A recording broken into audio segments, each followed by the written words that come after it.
Welcome to Sistah Speak The Last of Us, where we discuss the HBO Max super good show, The Last of Us, from a sister and gentleman's point of view. I'm Sister J. I'm Sister A. I'm Zombie Scotty. And I am Sister K, and welcome to episode number 6. Let's get started. Yoo-hoo. Hey, baby. Hey. Welcome, Zombie. Welcome, Zombie. Oh, fam. Scotty. I am thrilled to be here. Absolutely. Watching the first episode of this show, watching the second one is like, okay, HBO's got its Sunday night mojo back. Yeah. Yes. Right. It really, and you're looking forward to it every Sunday Yes. night. And it's like, Yep. okay, it's been a while, but they got it back. And they're doing it well. So Yep. Yes. Well, before we get started, let's first say we are down a sister, as you can tell. Sister Ellie is not with us today, but hopefully she'll be back next week. So much love, But LM. but we have our wonderful Zombie Scotty. And before we get into this episode, which was great, named Kin, by the way, we are going to talk about what we are lipping, sipping, and swagging with tonight. Okay, I'll start. For my bling, I have my, of course, beautiful blingy J. Thank you, Sister A. And I have our wonderful fleece logoed fleece jacket. See our That's little very logo nice. there. I love this. And we traveling up in the wintertime now, so I need to be warm. It must be cold your way. No, it really isn't, but I'm thinking of The Last of I was Us. going to say, your guys got to be burning up right now. I got the fan on. Okay. Anyway, for my drink Facade. today, I know. For my drink today, I have our authentic Sistah Speak Productions Ooh. mason jar mug. Yeah. And I'm enjoying a nice, and this is icy cold. Almost got chips ice in it. That looks good. This is Raw Brothers Indian Pale Ale, and it's called Daggum.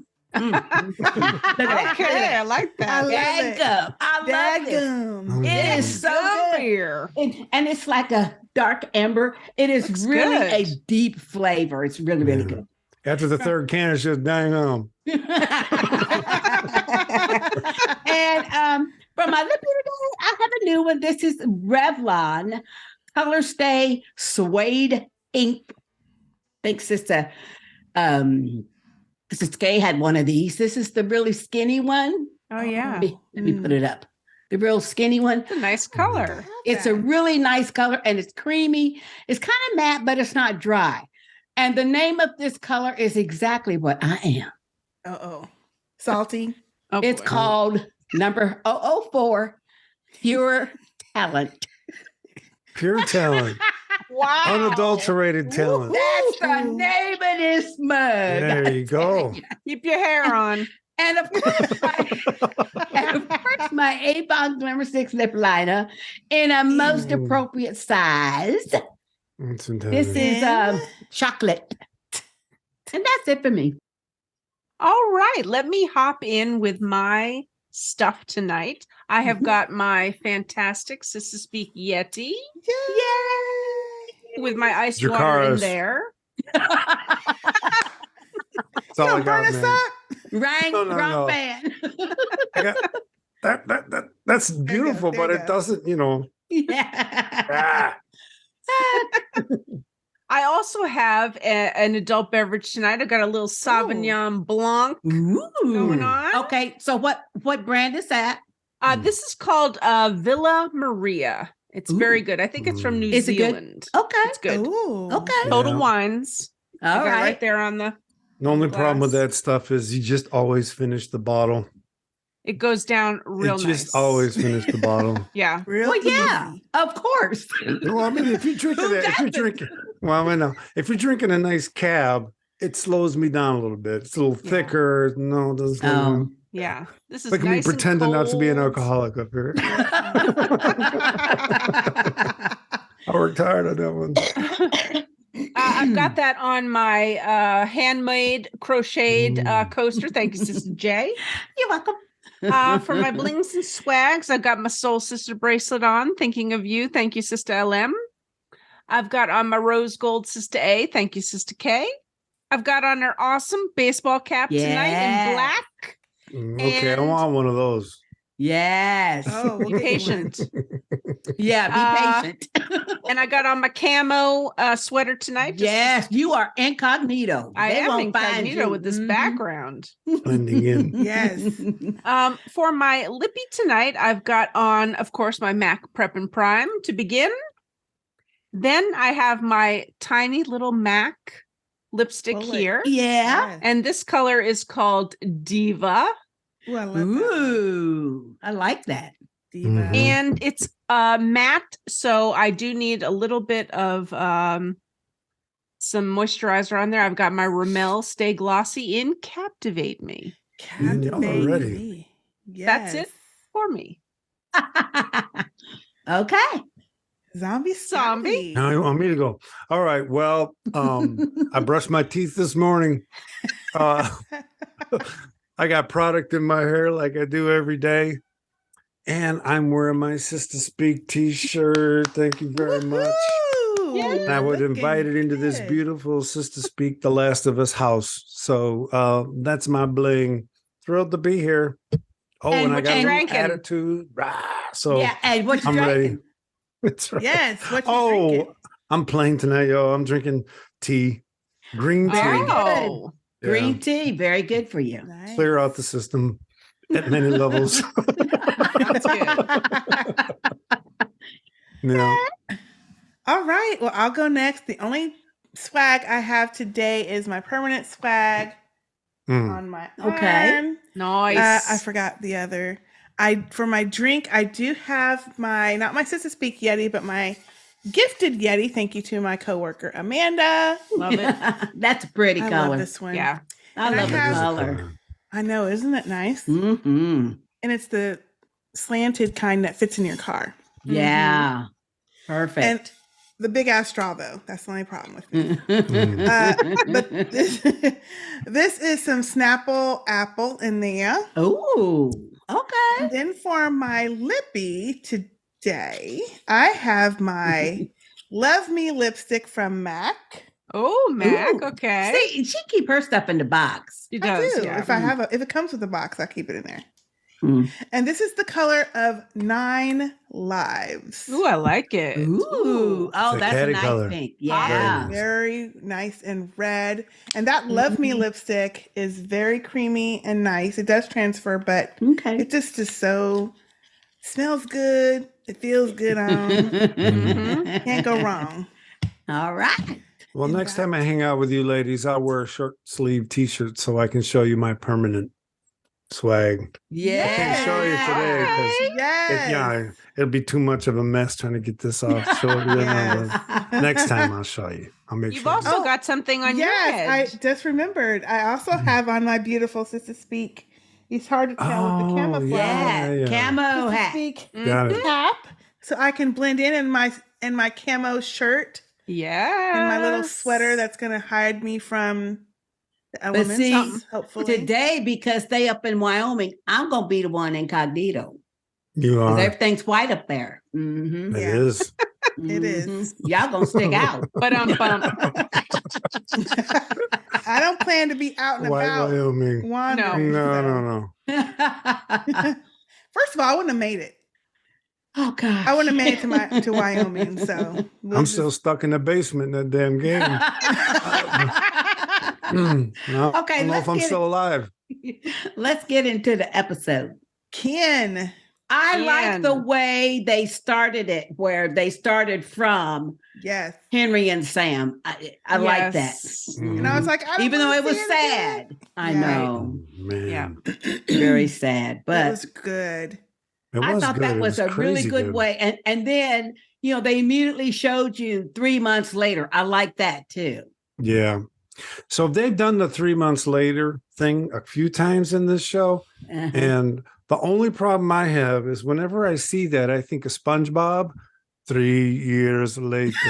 Now, If you haven't watched SpongeBob, then No, you I don't know have what I'm not talking watched about. SpongeBob. But Yes, they it do that all always the has like time. a little screen that says 3 years or 3 months later. Exactly. It's hilarious. But It Oh is my funny. gosh. Okay. I didn't Anyway, think of that though for this show. that's how this thing works.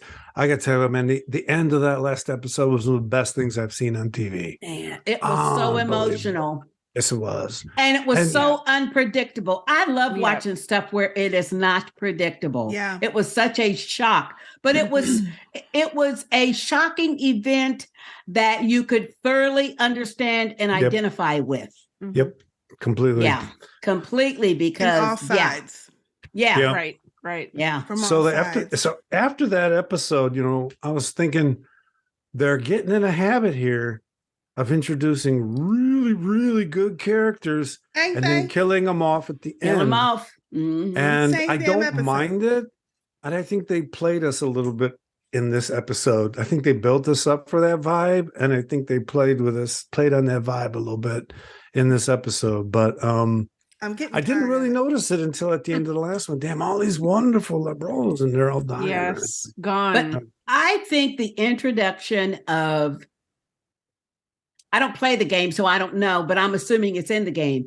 But I think the introduction of Joel having panic attacks is just perfect. Yep. Perfect, because certainly by now you would. Yep. Certainly by now, even though he's, gruff and a loner and this and that and the other, but that shows you without him sitting there doing a soliloquy to the camera saying, oh, now I really do like Ellie and I'm really getting, so I want her around. So Attached. therefore I'm really sorry that I'm afraid I might lose her. So, because a lot of other movies do that kind of stuff. They do this monologue to the camera to tell you all that stuff. And to me, the first time he had that panic attack, I thought, oh, poor thing. Yeah. He is worried about her now. Mhm. And let's make it clear, man, this is a gorgeous man that they have roughed up. Yeah. And, Hello. they have roughed him up and Yeah, he because still he's cute. carries every scene that he's in. He's Yeah. he's Every really single one. a rock in this show. So it's Yes. fantastic. Mhm. Yeah. He has a weight Mhm. to him. I just He want to does. say for this episode, the couple that we meet, Yes. I love them from the moment I saw them. And the Yes. moment he walks in the door and the wife does this look to the side and then look over Yes. with Yeah. the same expression on her face, I was like, I love her. Oh, yes. Because he just was like, oh, okay. Well, let me go ahead and take off my Yeah. shit and put my stuff down. She was 'Cause I funny figured- as heck. She was She cracked me up. I loved it. He was Oh, and I so good. made He them said, well, some why soup. didn't you get the gun? Because it's way over there. That's a logical Yes. answer. Yes. Oh, my gosh. Made him soup. Yep, sure Oh, my did. God. What was I supposed to do? He said, Right. it's cold out. Exactly. But I liked it when Ellie said something about y'all ain't in the middle of nowhere. And he says, hey, I wanted to move out where we was not around people. And I didn't want to. Right. Yeah, she did. Yeah. Oh I my didn't want gosh. that. Yeah, I agree. I don't know with if you guys ever love watched them. Northern Exposure back in the Yes, day. I did. She was Was on it- that show. Oh, Yes, was she she on was. that? Oh. I really liked that show. Yeah. Mhm. Mm. Oh, but that I was a really great liked scene. them. I was sad Yeah, that we me too. got to see a little snippet Me of them. too. I wish they'd been around longer. Hey, you never know. Yeah. They might come Yeah. back. That's true. And- Maybe. They might I be really back like that it way. when writers and shows take the time to treat old love with a little respect Yes. instead of despair. Of course True. we're all falling apart, but there's still something in there you can't have if you didn't stay together for 30 years. And all Yeah. those looks, those are all That's true. about, we've been Oh. doing this for a long And time. Yes. The epitome of that was when he says, "Show us on the map and a better match your wives." And he says, "Did you tell him the truth?" Yeah. Are you telling me the Me truth? the truth. Yeah. I love it. Because she could have been saying no both times, Uh-huh. right? Just It could have checking. been no either But time. see, I love but it. you're right, Scott, and that shows you that they have been together so long, Yeah. they know each other's Yeah. little cues, the Yeah. inflection in her voice, everything. Mhm. He knew Right. that she Yeah. was telling the truth. I Yeah. feel like though I don't know. It was just me. I feel like she did all of that, and actually because Ellie was there, and she liked Ellie because it seemed like when Yeah. Ellie came down, and he looked at the wife again, she was like, hey, what could I do? He had a kid. Like, this is a girl. I love her. Mhm. I And when think she so was like, too. you're in the fucking middle of nowhere. He's like, Right. oh. The wife seemed really to like how Ellie was kind of like giving it back to him. Yeah. Yeah, Oh, because that's she funny. grinned. Yeah. When he said, "Oh, holy," for Ellie's mouth, and Yeah. she Right. just grinned like, I like her. Yeah. No, Yeah. yeah. that was very good. Very that good. was a Great very scene. good scene. Mm-hmm. And that's just not to keep going on, but someone paid attention to that detail. Yeah. And they put people in there that created an environment for, I'm going to say, an older couple that we're not used to seeing. They didn't treat them as if there are deficits that somehow they can't hear, or Yes. they can't Yes. remember, none of that. Or they crap. can't just- survive. Yeah, Yeah, because exactly. he was walking up there with what, 3 faux rabbits. Exactly. And One he of had which that she antler stole. hanging. Yeah, sure did. Yeah. So I enjoy that. We're not used to seeing that happen. Yeah, that was very Yeah. good. And then them laughing at them when they were talking about the fireflies. Oh, that They're was like, hilarious. People named Fireflies? And they were Yeah, And just she exactly. said, "Well, where are the fireflies?" No, she said, "Oh, we have those in the summer." Right. I love it. that was funny. And I That thought, was so good.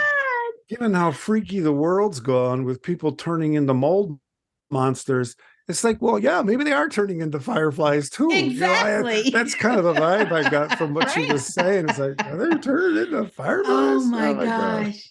That whole their dialogue throughout that whole scene was really, Yeah. really It good. was good. Mhm. Yeah, it's It very made good. me think though, because they are so far north, would the mold and stuff grow as easily there during the winter?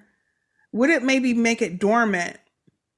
Because We talked about that before, remember? did we? Yeah. No. Yeah, we talked about whether climate would have an impact because Mm. when they were down in Boston, yeah, it was cold, but it wasn't snowy and stuff on the ground. Right. Now we know they traipsed through Colorado after Kansas City, Yeah. and it's cold and snowy and stuff. Yeah, we still trying to figure out why they went from Boston to Kansas City It don't and make not any just sense. across. But anyway, Across. But when that whole thing happens, Wisconsin, Michigan, Canada are going to be overrun because people are Yeah. going to go where it's cold. yeah, Right, I mean, I exactly. would. You Yeah. I think? would. I might Yeah. go anyway. No, I I'm not a don't big know. fan No, of Canada. the I don't like to kinda be crazy. no damn cold. I don't like to be cold though. Mm. Yeah. Well, just stay inside and put a fire. But I on guess it. there's a lot of there'd be a lot of coats available Yeah. Yes. because the infected ain't trying to wear no coats and stuff. Exactly. There you go.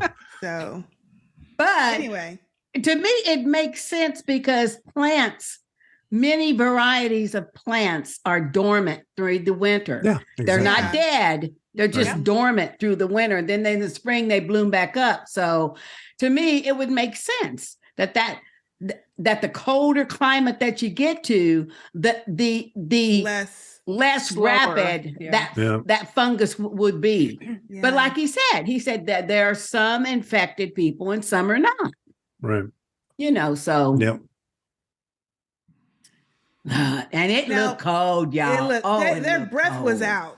Yeah. It was Every out. time they and was I breathing, kept thinking and during the whole they got them in show, the real cold. but I Yeah. kept thinking during the whole show, every time you come up on some people or houses and stuff, Joe, why don't you get a hat?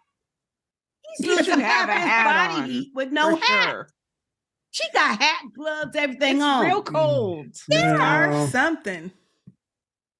it breaks a code of his.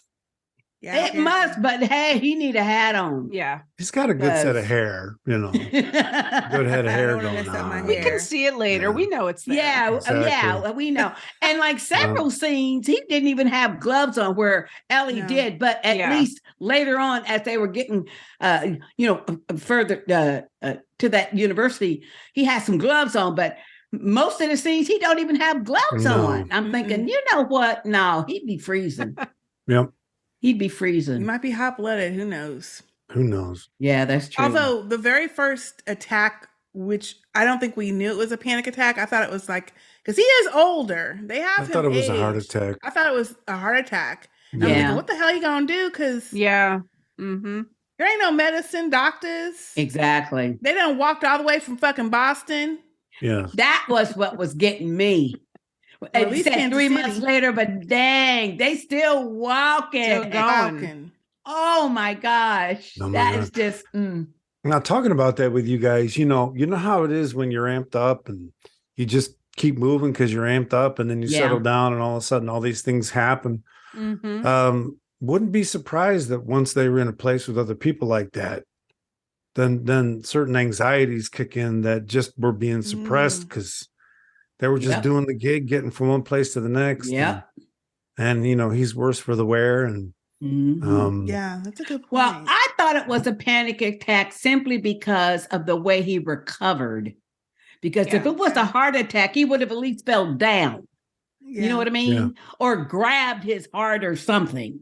That's what No, I even got you. for real people do. So when he was started doing all that breathing and stuff, and then he kind of, checked himself, I thought, oh, Lord. Because see, I would have been panicking way before now. Yeah, no joke. Yeah, No for joke. real. You For real. with that, hey, when that giant bloater come up off the ground, I probably would have died of a heart attack then. Gone. Oh, I would have. I'm gone. Frozen in fright. That thing was so nasty. Not to go I back still to haven't that. looked at it. It was good, You gotta though. at least I see It was it. Yeah. good. It was good, Sister A. It was No. good. You haven't I'll take watched your word that for part it. of the show? She watched Nope. it like this. Yeah. Oh man. She had that whole she had Mr. A describe it for her because he was watching. Yeah, I That can't whole get that shit in my scene. head. that was one of the best action scenes I've seen for a while when he was up shooting the clickers off of her, doing that. Yes. That was cool.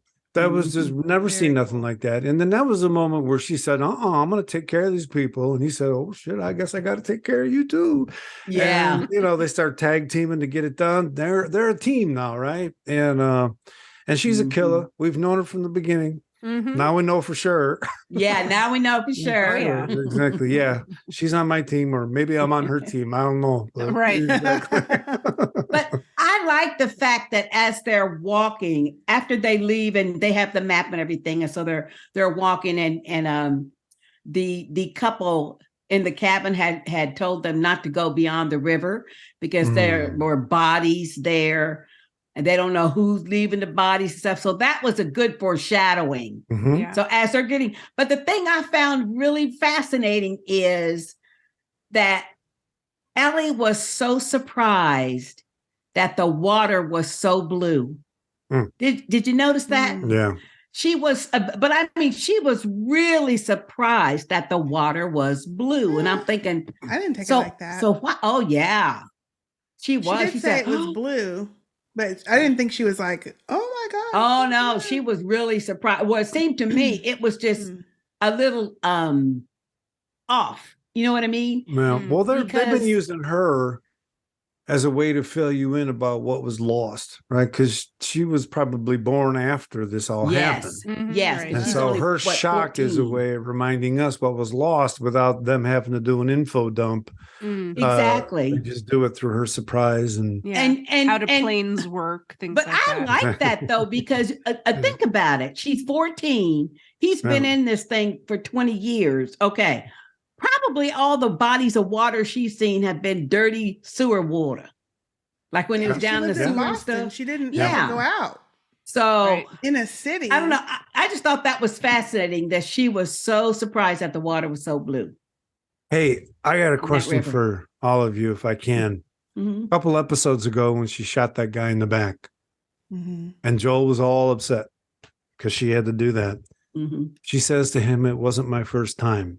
Yeah. So the question I have is she telling the truth or is she lying to help Joel not feel bad? Oh no, I think she was telling the truth. Think she's telling the Yeah, truth? I Yeah. had thought that. I Okay. think she was telling the truth because she knew how to handle a gun. Mm-hmm. Okay. He didn't she tell did. her No, yeah, you're or right. show her how to handle that gun. She knew how to Right. handle that gun. And she had that one gun without him even knowing. Yes. Remember, she found Yeah. it and she Mhm. stuck it in her bag. So, yeah, I Yep. think she was being honest. Little Oh, okay. killer girl.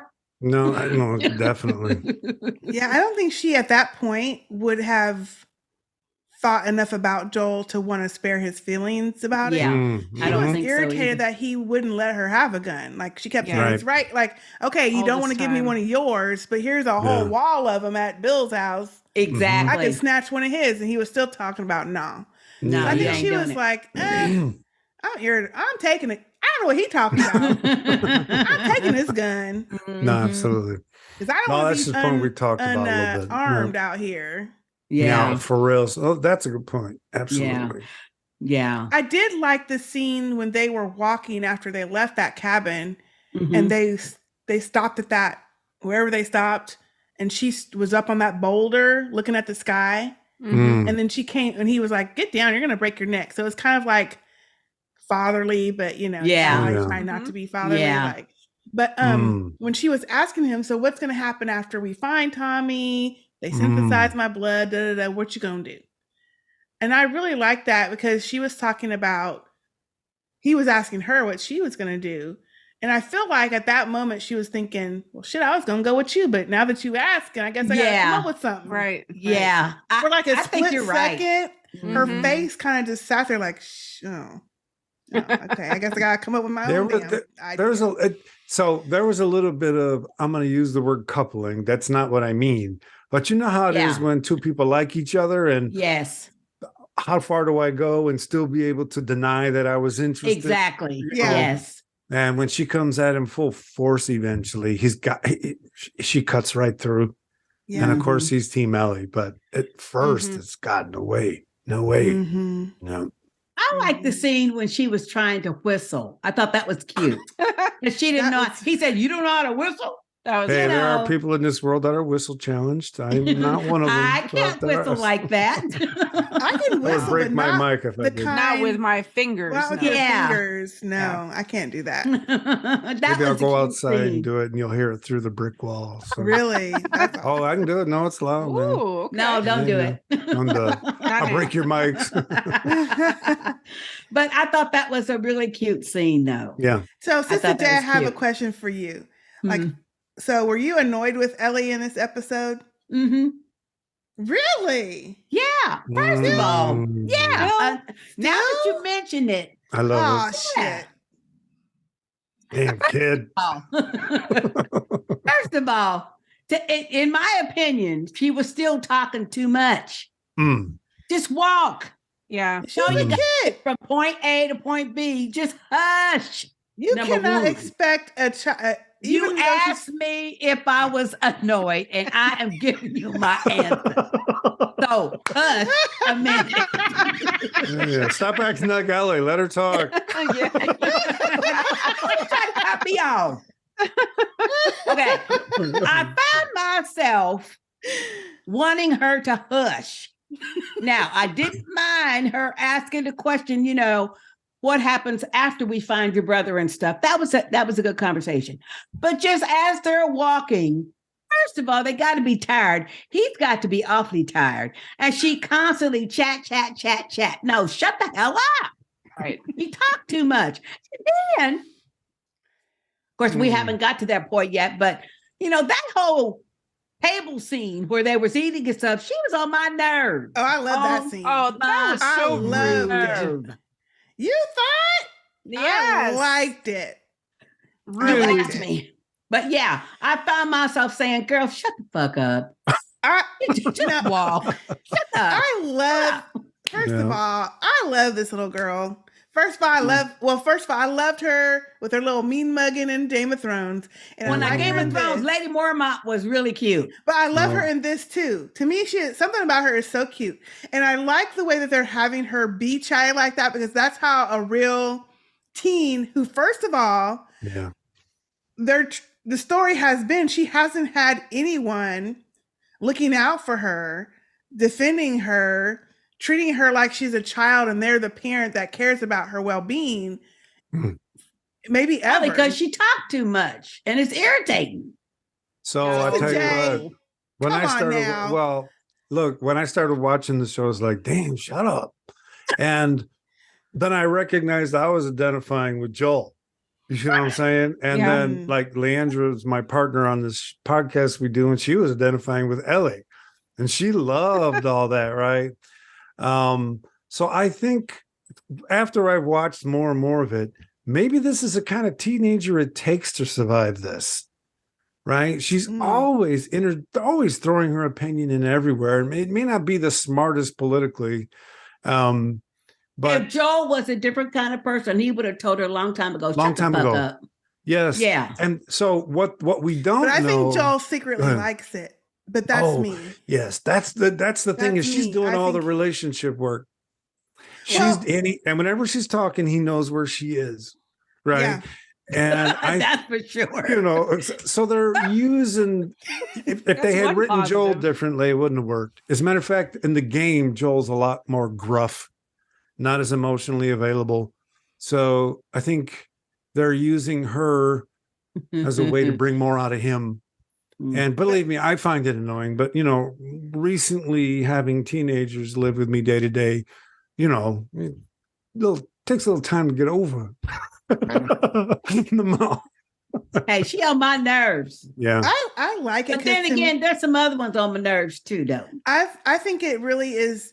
First of all, showing that she's comfortable with him now, and well, she was before too. But she's just curious about the world, and she hasn't been anywhere. That's true, except Boston. She's been cooped up in that little orphanage or whatever the hell the military school, whatever it was, and that's why she escaped it. We still don't know that story. But we're fixing to though. Well, and they're not writing her as if she's got it. Go ahead. No, go ahead. No, they're not writing her as if she has attention deficit disorder. I mean, no. When it comes to being an adult, she can be like that whole scene at the end last time with, you know, my blood is medicine stuff. Right. So that's not someone with ADHD, right? And so then what are they doing with her? And it's not a diagnosable personality. It's who she is. A normal teenage person who's never been anywhere, who's finally out, and she's got someone who lived before all this shit happened, who knew what the world was like. She even talked in this episode about she used to go to the library and read all the books. So she's read about all this world and the books only show or talk about what happened before this event. Right. So she wants to hear from a real life person. What was it like before this event and before we got cooped up in this Boston and we got stuck and we have to worry about these fucking clickers and bloaters and things. So I feel like that's what she's doing, being curious. And I also think Joel, he doesn't say a lot, but I think he secretly likes it, even though he's trying not to care because it reminds him of his daughter. Because she was about the same age. Yeah. When she died as Ellie is now. And she was the one, if we remember episode 1, who was doing all that talking to him. And he would say 1 or 2 lines back. And she would just keep on talking and say, okay, you got to do this and do this. And she would kind of take care of him. So I feel like even though he doesn't want to love her, it comforts him that she's there and like that. Yeah. Yeah. Yeah. This is a really good version of The Odd Couple. Right. Yeah. In other words, these are 2 people that on the surface look like they don't get along. But the minute he started laughing at her runs in the jeans jokes, you knew she was in. She was in. And they're going to carry him down. Yeah. And I got to say, I really liked it.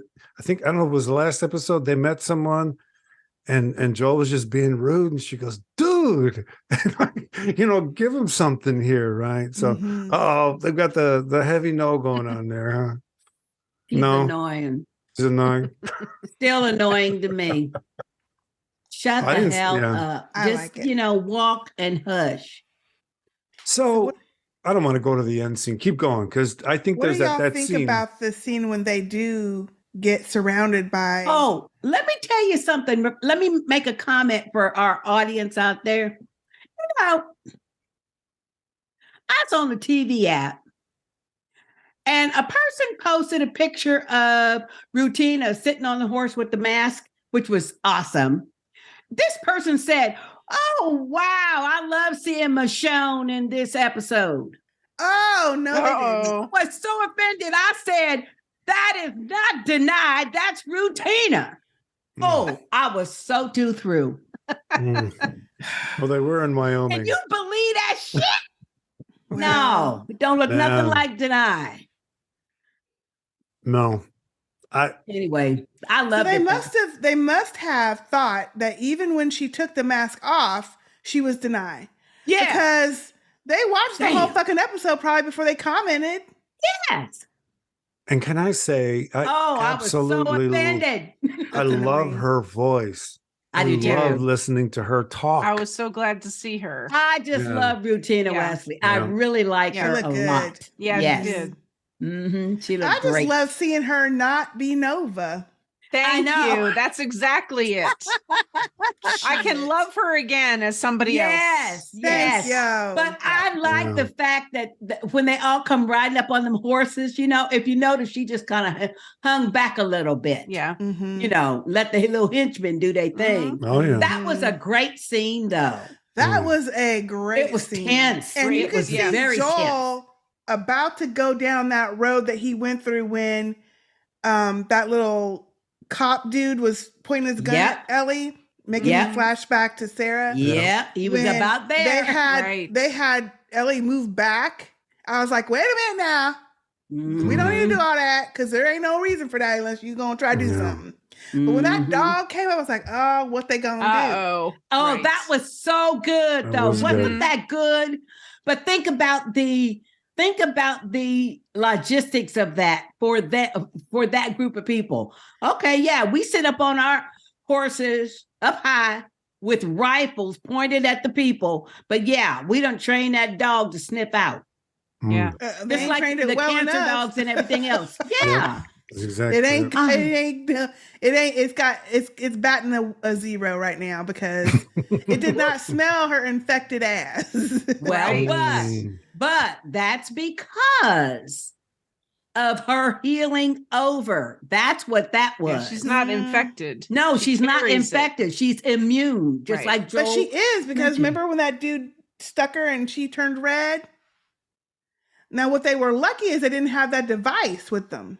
Because that's true too. That turned red. That is a good point. I forgot that 2 episodes ago when I was saying she wasn't infected. She really is infected, but she's not turning. You're right. Right. That's right. You're right, because that thing did turn red. Where the dog couldn't tell or whatever. So her blood levels were below canine detectability. Apparently. Sorry.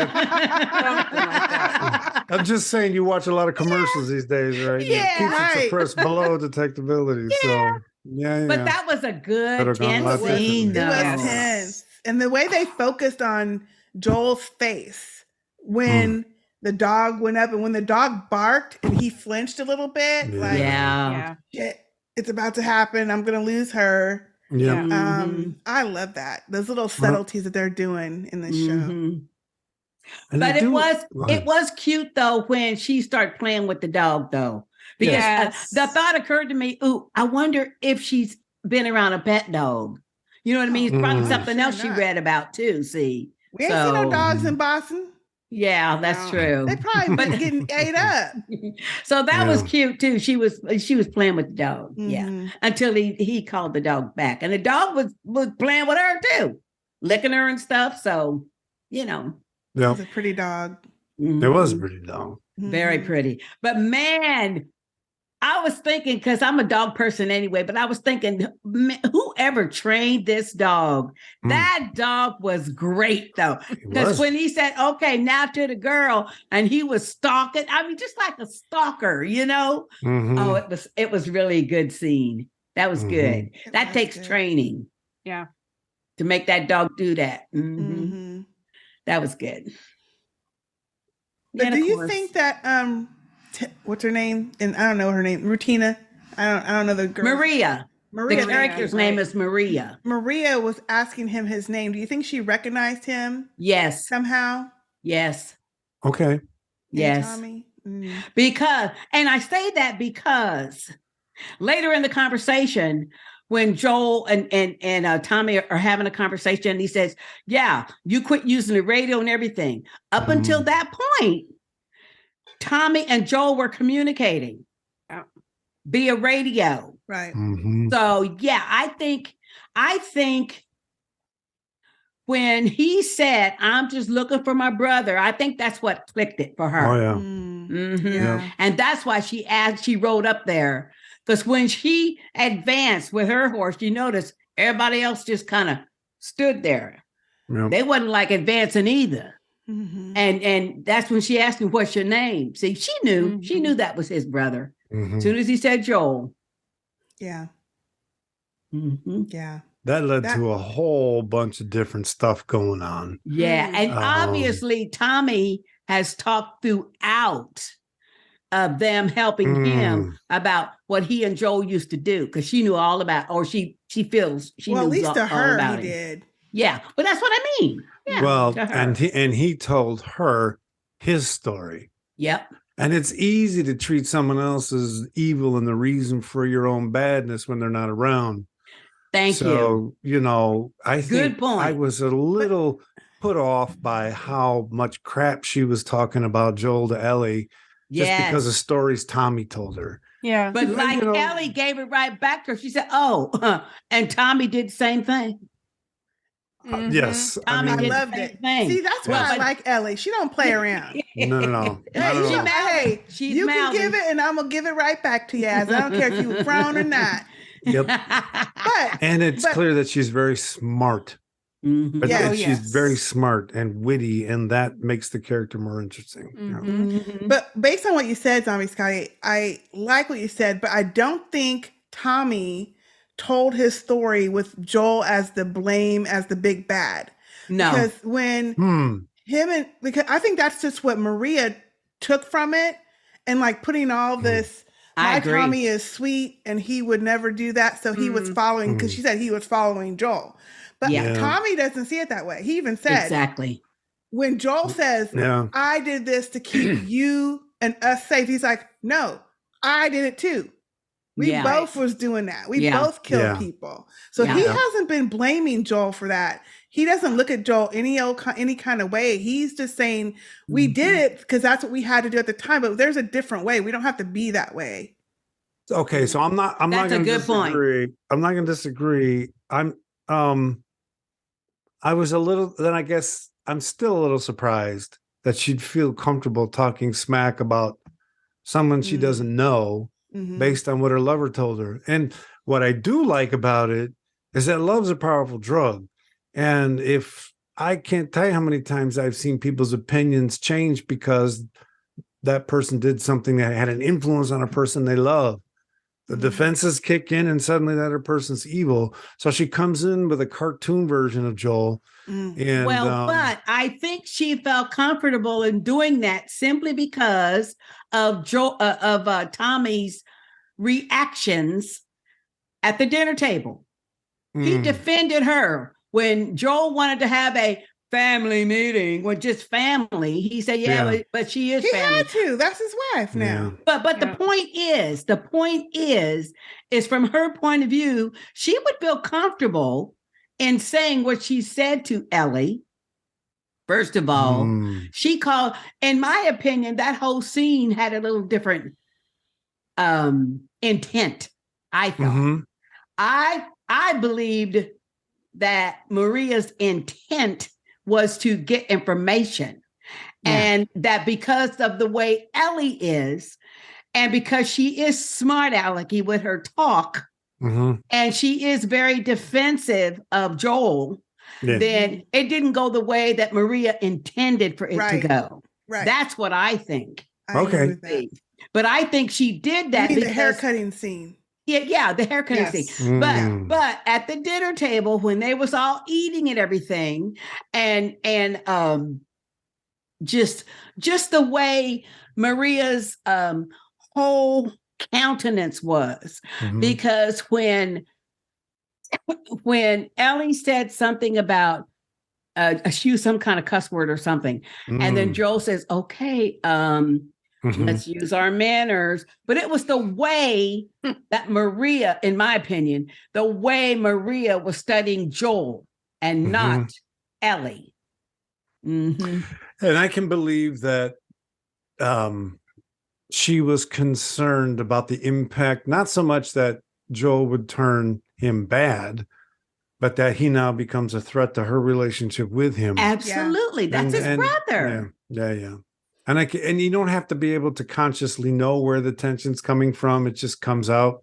Yeah, I can buy that. And obviously, Tommy, told her all about their previous life, because that memorial was to Sarah and to Kevin, which was Maria's dead child. So and they set up a memorial for both those children, which I thought was great. I like that. It was, that was very good.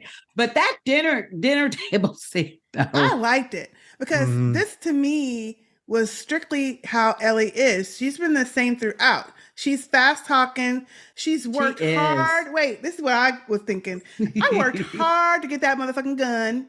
Get my gun. She said, get my gun. And I want my motherfucking gun back, bitch. And she didn't say was bitch. She did say bitch. And then she was salty because they had guns trained on them, like they was going to shoot her when they first surrounded them. So she was still salty, even though she was grubbing, and she's like, "Oh, thank you, this is good," but still, I want my gun back, and I'm still eyeing you because you had your people acting like you was gonna shoot us. Yeah. No, very true. And then when she was eyeballing that girl that was eyeballing her, that was funny too. That was funny.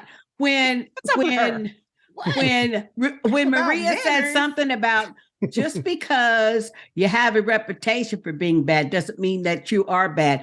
But she was not looking at Ellie. She was steadily studying Joel when she said that. And I thought, okay, now don't start, now won't be none. Because again, like you said, she has heard these stories from Tommy, but in her mind, of course, she's made Joel the one who got them into that situation. Joel's the one that's big and bad. He's the older brother. And so she's made him be the scapegoat for all of the bad things that Tommy did. Instead of acknowledging the fact that, no, Tommy decided to do that shit too. Yeah. Which is what Ellie pushes up in her face later. Mm-hmm. Yeah, and I got a vibe off. Oh, go ahead. Well, I was just going to say, weren't you...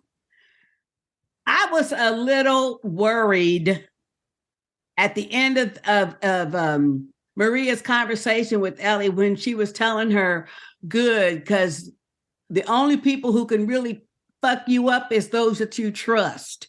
And I'm thinking, oh, Lord, what's she going to do now? Yeah. Not Ellie, Maria. What's she going to do now? Betray you. To me, that was like, some awful foreshadowing. And I didn't like that. Yeah. And Ellie didn't look like she liked it either. Well, I didn't understand. You don't have to talk like that. I mean, everybody knows that. Right? I didn't get what her goal was with that conversation. I do think she was trying to get information, but that extra was not information getting. It was like warning. And I didn't understand what was she trying to say. Was she trying to get Ellie away from Joel some way? Yes. I agree. Yes. Yep. Yes. That's what getting her the coat, taking her to the movies, showing her all this kindness like a mother would do. Yeah. And then they're having this conversation. Oh, she gave her the little menstruation cup, all these things that a mother would do. And then she's having this conversation with her to tell her, in my opinion, you've been traveling with this old grumpy dude, but you shouldn't be putting your trust in only him. That's You're a here non-starter. now with us. That's a non-starter for someone to trust you. Yeah, but see, right? Trust me. The only person that's going to betray you is the people that you trust. But like Sister Kay said, though, we don't know what Joel has said to. Tommy has said to her, and what she interpreted Tommy to say. You know what I mean? I totally agree. So my take on Tommy was that Joel showing up prevented him from pretending anymore that nothing happened. In other words, when Joel showed up, Tommy's reminded of everything that they did, and being in love with her lets him kind of forget it to some extent. And now it's like, shit, he's here. Everything could change. Well, not only that, but depending upon what he said, depending upon how truthful Tommy was, it also could be, oh shit, now she's going to find out. Yeah. You know? I mean, we don't know. I didn't take it like that at all. I felt like when they finally saw each other, that was really touching. Oh yeah, that was great. I feel like they were both excited. Someone that they loved, from the old world that they loved is still there. They could touch and hug and love on. And I didn't feel like he was reticent about Joel being there or vice versa, because he's obviously already told her about his past, good, bad, and ugly. And whether she interpreted it one way or whatever, that's on her. Yeah. But his brother is here. And when he said, I'm here, he's like, what are you doing here? He's like, I'm here to save you. And laughed like, oh, like he don't really need saving, but that's just what he's always done. And so he was going to do it again because he hadn't heard from him. Yeah. To make sure he was okay. And then later in the bar when they were talking, and he said, thank you for I like that bar scene. That was good, yes. For always and I think Joel's got a legitimate beef with his brother. You know what? You're sitting here in paradise and you can't pick up the radio. I mean, and that's why I let me know that you're okay. Yeah. So I can't speak it directly to the intentionality of the writers and the characters, but what I can say is they wrote it ambiguously enough so I can feel as if Tommy hid from his brother. In other words, he could have picked up the radio, and it's not that he ever had to think, I'm going to not reach out to Joel. He's in love, man. That just fills up everything. And it's not that he forgets his brother. It's just, it just never reaches the point where he picks up the phone. Well, but I also think it is a part and product of wanting to fit into this communist community. Did you notice that his reluctance when he said, oh, you're communist? No, we're not. No, we know that communism, they have certain ideologies and stuff. And so to me, that's the way I took that. Like, he probably not only, he was probably wandering or whatever, near starving. He ran up on this group because he said they saved him. Yep. And now that he is in this group of people, they believe and operate in a certain way. And he has fallen into that religion, if you will, in order to survive. Maybe one of those tenets is, we don't use the radio because we don't want nobody else knowing that we out here. Yes. And so he made a choice. And he does say that to Joel. He made a choice. Exactly. But she corrected him when he said, no, we're not communists. She's like, well, we live in a commune. We are. I think they share everything, supposedly. Yeah. I think he has a different thought process about that because he was in the military. Exactly. That's what I'm saying. Well, no, that's not what you said, but he was in the U.S. military. So when you say communist, he's not thinking that he's not identifying himself as a damn communist. No, he's not. No. So I feel like her correcting him has probably been a discussion that they've had multiple times before. And him saying, okay, that's not what I think about this joint. But, I'm going to abide by the rules. And right. And obviously the rule was you don't use the radio. Yeah. Right. Yep. Mm-hmm. That was a nice little fort they built, though. Yeah. It was. Sturdy. Got a nice little town going. That fence was serious. Yeah. That gate was serious. And nice big homes inside. Yeah. Yes. And apparently they have plenty of space because that house that they're in has been empty. It was empty. Right. Yeah. And I mean, the dam is right outside their little fort. So they got, like she said, once they got the electricity going, then they got sewer, air conditioning. I mean, everything going. Yeah. So. Wow. Not nice to beat up on older shows. At the same time, when they do that kind of scene in this show, it just feels authentic. Yes. Where when I've seen other towns built with stuff around them in shows, it didn't feel as authentic as this does. Yeah. And I can't tell you why. I don't know if it's the characters that are filling the space differently, but It feels like they did that, right? Yeah. Well, what they said at that like little after show thing, they found an actual town. Jackson is an actual town, and they built that around it. And they said, had they not found an actual town where the people were so welcoming, of which they've run into problems before, then they would have had to change their location. But that's an actual town up in Wyoming, out in the middle of nowhere. And they just built all this other stuff around it and said, actually. And all those extras and stuff you see in there, those are the actual townspeople. So they felt very fortunate that the people were so welcoming. So it felt very authentic. Oh, it's remote too. Oh yeah. Yeah. No, it looked remote. So damn cold to me. I can't, I mean, when you're seeing people's breath, I'm like, no, I'm out. I can't do all that. And I'm like, yes, you would be out there with your t-shirt right in your shorts. I can breathe. The air is crisp and clear. I'm vibing on that. Yeah. Do you guys think any of those mountains were CGI? No, I don't think so. I think they look real to me. It was stunning, and I think they're filming in Canada though. They are in Canada. You're right. Yeah, so that's Boston was like Canada too. Yeah. Okay. I think so. I like the way they just actually went there, use the natural backdrop. We're so used to CGI anymore. Right. Yeah. And I love it that we can still tell the difference. That's why these little monster clicker cordyceps, whatever we're calling all of them, are so real, because I feel like they're not they're trying to do all practical effects. Oh, well have said. CGI. What makes them real is they have actual, that sci-fi show is a reality show where they compete with prosthetics and stuff to create the different creatures and stuff. They use those type of individuals for those clickers and the bloater and stuff. So these are people that not only are used to creating prosthetics and stuff, but they move like that. They also said they use dancers too. That's why they move like they're moving, That old clicker They're girl creepy. rolling around in the back seat last episode. I know. That was creepy as hell. Wasn't that creepy? Well done, man. It was very well done. Yeah. Okay, so let's talk about okay, can we talk about, while we're still on the Joel and Tommy conversation in the bar?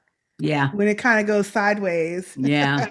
When Joel is, first of all, he lies to Tommy about Ellie. Tess. Yeah. Is Tess. Oh, she's good. Yeah, she's good.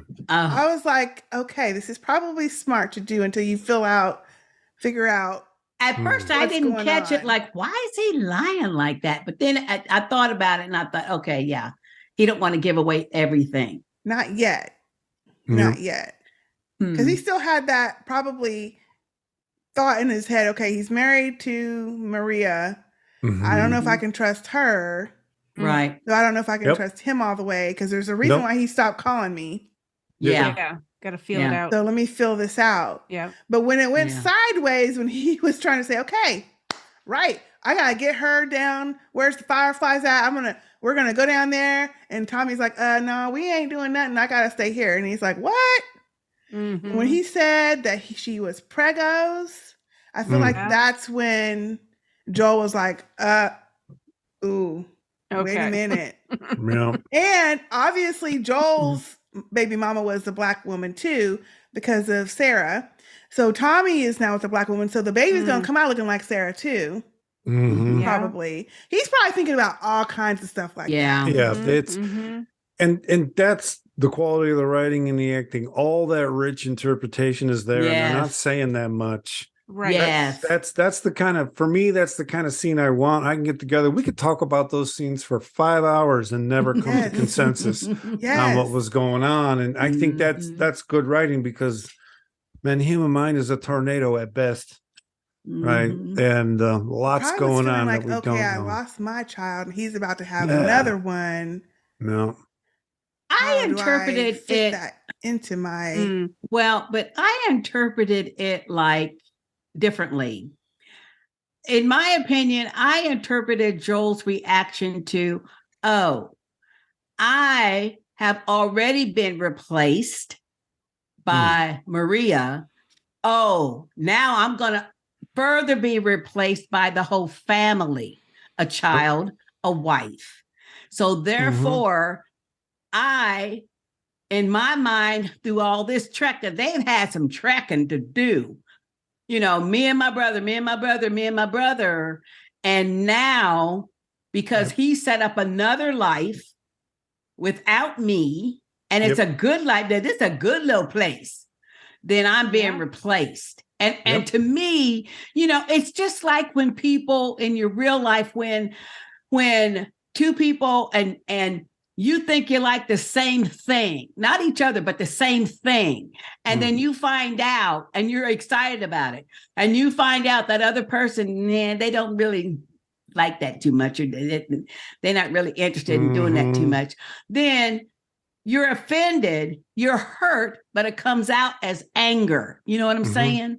And to me, that's what was going on with Joel. So I'm going to agree with all that and throw that in for the whole episode, and why it wasn't, you know, titled Kin. You know, who's kin here?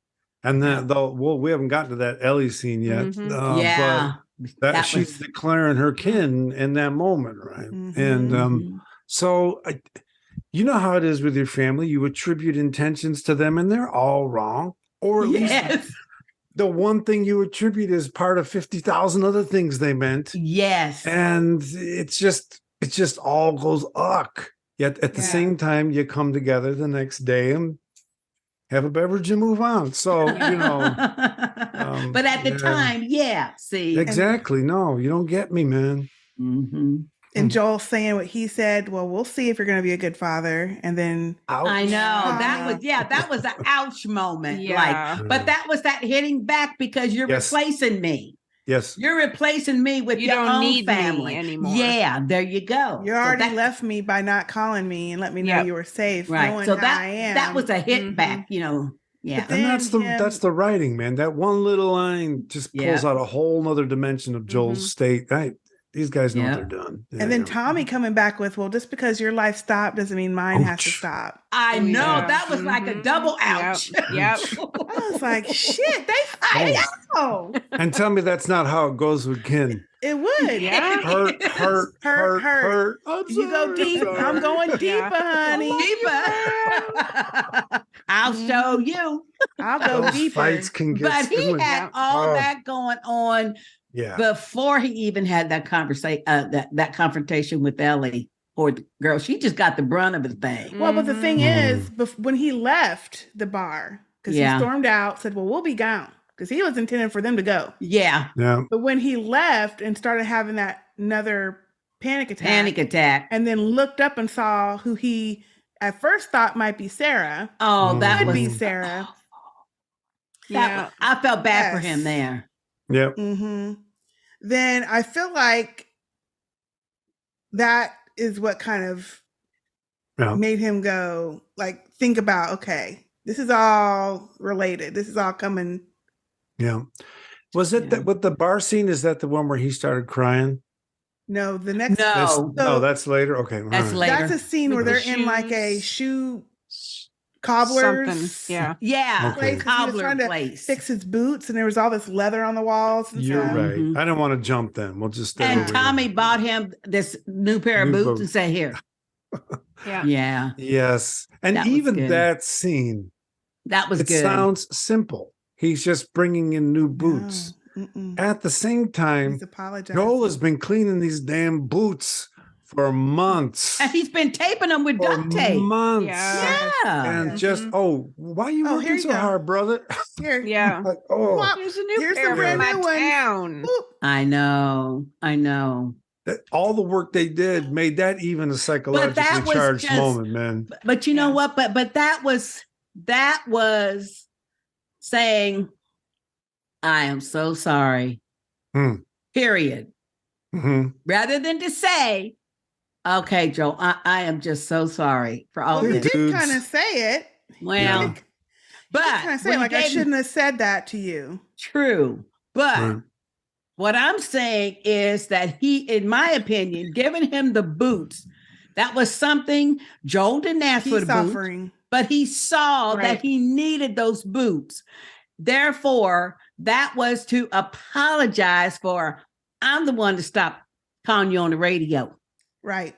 Therefore, you had to come and track my ass down. Right. Yeah. See, so that's dangerous. what that was. Sorry. Knowing that you lost the most precious thing in the world to you. Your daughter. I was the only thing left, and I stopped talking to you. Yeah. Knowing the worry and the whatever that I put you through to make you come all the way across motherfucking country on foot. On foot, baby. On the foot. least you could motherfucking do is give me some boots. And agree to take this child where she need to go. Okay. That was all so well done. That was just thank you, Sister A. Boop that shit. I'm saying now that's what he didn't say. That's what I would have said. Look, now you know I lost my baby girl. Yeah, you're the only family I got left. And I get we gotta live our own lives, but motherfucker, you should have called my ass, not have me traipsing all over the fucking country. Thank you. After you. Yes. Knowing that's how Joel is and has always been. Yeah, they told he's us always that been in that episode 1. Yeah. He was in jail again. Right. Yes, and Joel Tommy left. Was. Right. His daughter. And to make sure he didn't have to spend the night or the weekend in jail, he went and got his ass. On his birthday. On his birthday. Yeah, and knowing on his that birthday. He didn't know it was going to be a damn pandemic or whatever the hell they're calling it. But still. So this is Joel's MO, and Tommy knows that shit. So, I mean, the least he could have said was, give me some damn boots and say, okay, I'll take her. But Joel still, these guys are speaking in dude code. Yeah. That's dude code. And the boots say everything. Yeah. Exactly. They said everything. Even, I'm going to say, even a little bit of a pushback in the sense of, okay, brother, I may have not sought you out on the phone, but damn, man, these are nice boots. This is the life here, not being mean. Okay. But just kind of proving I see that. Yeah. There's more here than just you and me. Symbol of the town. Exactly. And you have to understand. That's good. Oh, if you don't understand, you got to understand. Yeah. That this was worth it. That's good symbolism. You know what? Yeah. That's very good. And these boots were made for walking, baby. So get walking with that kid. Yeah, but now he don't have to because they got horses. Well, that scene though, but the rest of that scene where Joel is saying, oh my gosh, I almost teared up. Yeah, I did. Because I don't do. Yeah, but see, I don't be crying and shit. But I almost teared up because that was so heartfelt, though. No, and especially when he pointed out, I'm slower. I can't hear in the one side. Oh my gosh. And what I love about all the work they did before that is the tears aren't just about him old. It's about the whole brother thing that's happened. And, we use these words and we think they're pointing to exactly. No, they're just words he's using at the moment. And what he's still doing is denying his need. Yeah. He's still denying that he needs people. And he's blaming all of his anxiety on himself. Right. And, I'm not good enough. I'm not fast enough. Yeah. He's saying, I know why you left me. I know why you left. Yeah. And you went and made your own because of me. Yeah. I know. I felt so bad for him. Now, I feel like he knows what he's dreaming about. But when he says, every night I'm having this dream, and when I wake up, I've lost something. And I'm failing her. Yeah. And I'm failing her even in my sleep, I'm failing her. Yeah, right. Yeah. The thing is, he has lost everything but Ellie. Yeah. Right? I mean, and he doesn't want to cause her to, he thinks he's causing this stuff to happen. He thinks he's lost everything. He really hasn't lost Joel. It's just that he Joel lost Tess. Tommy. It's just that Tommy has made more. He's increased his family, but Tommy's not replacing him. That is Joel's reaction to what Tommy has. Yeah. His insecurity. His insecurity. But no, Tommy has welcomed him and, with open arms and stuff and wants him to stay. So, He's saying, I can't protect her. Hell, she had to protect my ass. A kid. Yeah. Like she was 14 years old and she had to kill whole conversation was just because I didn't hear his ass coming up on me.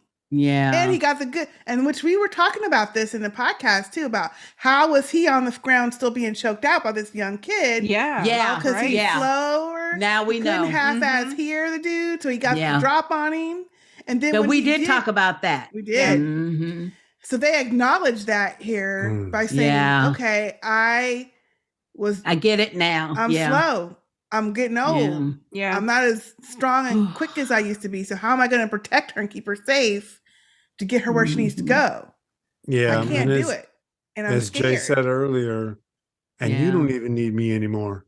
Yeah. So, his whole reason for being since the beginning of the show is just not increasingly non-existent, right? Yeah. And so he's like, damn, I'm alone because no one needs me.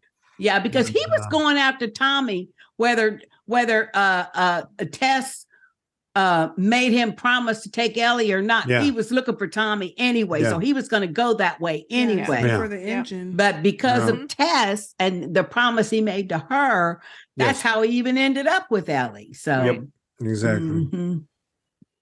Oh man, that was great writing. That was an awful scene. And of course, Ellie overheard some of it. Yes. Oh, bless her. Some of it, not all of it, but some of it. She got, well, her feelings are hurt because after all this time, he's just going to be like, I'll let someone else deal with it and do it. Well, that's the way she's interpreting it. Right. Exactly. She's interpreting it like you're passing me off to your brother. Right. And because she didn't hear the whole conversation. Yes. Well, because she's bringing in her insecurities now. Right. Like Joel is that everybody that she loves dies or leaves her. Yep. So are we doing that scene? Yes. Yeah. Where she's in the I love that scene. Oh man. That was so good. Because that's her most vulnerable moment in the whole show. Yeah. All right. She told it's as if Sam that. He stopped with the talk.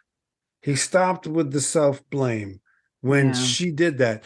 And what that meant to me was the dude's got a level of stoicism he just can't overcome by himself. He just by himself cannot not hate his inability. But when she just comes at him with pure truth and unemotional fire, she solves that problem for him. There's no more talking, baby. Let's just go. Right. What is surprising is that up until this point, but he has never even told her about his daughter. No. Because she found that out from Maria. She just found out. Yeah. Yeah. I mean, you would have thought that at some point, even before Henry and Sam, but at some point, that would have been either mentioned, disclosed, something. That was surprising to me. That's what set him off. But to me, in my opinion, when she mentioned Sarah, something in his mind clicked like, oh, now I have license to be to push her away. You know what I mean? That's what it looked like to me, is that he probably would have maybe did a little further explaining why. I don't think so. Tommy would be better for her than he doesn't explain stuff. Him. He just says things That's and true. expects her to do it. He's not an explainer, so he wouldn't have done that no matter what she said. Yeah, maybe, but it seemed to me that gave him license to be even more. I think it made him angry. Like he got angry at Tommy because this is, I think, his problem and why he having these anxiety attacks. But Zombie Scotty, you could probably tell me better. Oh, because he keeps trying to make himself not think of Sarah. He doesn't talk about her. He doesn't want anybody else to talk about her. That's true. He, of course, is going to have nightmares about that day because he hasn't grieved fully. He has because he was on the run for his life and their lives for for 20 years or whatever. Yeah. And now that that's over, he doesn't. I don't even know if Tess knew because we don't know. And he's never going to talk about her at all. And Ellie saying her name, because even Tommy didn't say her name. Right. He said, your life ended, doesn't mean that I have to. Ellie said her name for the first time. And he was like, don't you ever talk about her. And he got angry. He's like, nope, he close really down. mad. He's like, well then go on. You're going to go with him. I'm done. I'm out. Yeah. You're not my daughter, and I'm not your dad. Ouch. That was really bad, though. Yeah. That was really bad. Yeah. That's like calling somebody a motherfucker or something, you know? And it was authentic. Yeah. It was just so authentic because the dude, he's never going to talk himself into a healing space. He's never going to talk himself out of being responsible for everything. Oof. So it took her emotional full throttle to push through that. If she hadn't gone emotional full throttle and basically begged him to stay, he wouldn't have. I'm not sure. You know what I'm talking about? The part where she says, "You're the only one who never left." Yeah, that's so emotional. When for me, said, you leaving is just going to make me more scared. Yes, that's what did it for me. Yeah, and when he I did feel bad for her then.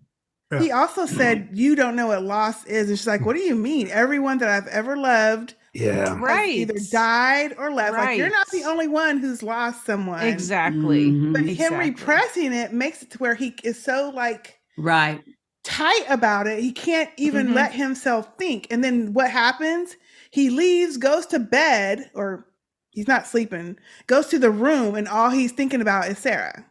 Mm-hmm. Yeah. They have the flashes of her and him doing the tree. And I feel like that's what changed his mind. Like, she kind of I don't know if she came to him, if we're supposed to think that maybe he's thinking like, the love that I had for her and the good times we had, why am I repressing that? Why am I denying myself the memories of that love just because of how she left the world or how I lost her? The thing is, he can't heal himself. No. He can't heal himself, and that's why he needed other people to get into a space where he can, I'm like, when she says a girl's name, don't even go there. He's been spending months and months keeping himself moving. And but it's not even about healing himself. He doesn't even think that there's anything to heal there. You know what I mean? He just thinks that I'm not sure. that I've dealt with this. It's been 20 years now. No, I don't think he I don't think he thinks that. Well, I think he's just a mess. And he keeps himself he's just physically broken up. Yep. Yeah. But I don't think that he has mentally acknowledged that he has not grieved for his daughter. No, he hasn't. That's the problem. Yeah. That's why he is like he is. And that's why he's having these damn panic attacks. And one of the things they're doing so well is that's like in episode 3, Frank and what was the other guy's name? Bill writes in that letter and says, the world needs people like us. These are not friendly people. These are not people who tap into their emotions and have coffee But the world does need people like Joel. Yes, exactly. And that's what I love about this show is he's not moralizing like Rick was every episode. Right. Joel is not trying to save the world. Joel is trying to survive. He made a promise to Tess. That's the connective tissue. He's moving her to somewhere while he's going to see his brother. There's no saving the world going on. I love that. I loved Rick. I'm not going to say I loved the first few seasons of when Rick's mission, but it's nice to have someone that's just trying to get through the day and not trying to get everybody to do what they say. And that's why the writing challenge in Walking Dead was so high, because all of it was this conscious deliberation and Carl and justice and Carl. No, exactly. Like, dude, I'm taking your stuff. We got to go. Ciao. It's just that basic. And you're hard pressed to watch a zombie movie these days and not have it full of moralizing. Like, we screwed up. And I've not heard anybody you know in this show say we screwed up. But you're hard pressed to find any movie nowadays that doesn't have moralizing. Fair enough. Yes, you're right. And that's why I love. That's why they're not making a whole bunch of money. It hasn't clicked in their little pea brains yet. That people go to the theater to be entertained, not preached to. There's a lot of that going on, man. Yeah. But this show is just so amazing because it's like how you would really react. Yeah. How Joel would react. How Ellie would react. You. Yes. Yeah. Even you. I don't know, man. I don't know if I survived. I'd have been plant food. Right. I'd have been one of those little cordyceps things. I would have found a pair like Joel and Tess. and did what they told me to do. Yeah. Ooh, yeah. You know, and then I would say, Yeah. but guys, I'm pretty bright, man. I can come up with this and this. And if they respected that, we can make a team. I don't know that I could do what Joel does. But then I don't know. And that's one thing, you know, you get into these conversations. Oh, I would never do that. I could do it. No Yeah, I could do it. I'd shoot up every Oh, we other already motherfucker. know this. We already know. Hell yeah. Yeah, man, but Give you me gotta be a that good shot. gun. You gotta be a good shot because those No, things are she'd have moving. been These are ate not up. walking sound. She'd No, been I ate wouldn't, up. because I already told you I'd be up in a damn tree. They can't climb. You gotta come down at some point. Hey, well, you know what? I'd How come you gonna down get when up they there? wasn't around. Right. How you get up And there. it's just like you said, you'd go to Costco, get up on one of them little rafters and be up there. Yeah. I would try to get to Costco, but you know what? When the traffic jam snarls up and I gotta walk my ass 10 miles to Costco, that's when I would have got ate. I would have been ate up. Because I can't outrun them suckers. But you could climb up on top of a bus or something. Well, the How thing you is gonna what do they're that? doing with They these can guys. climb too. They can jump. Well, that's the thing is they're not going to Oh, climb by yeah. themselves. They're just like ants.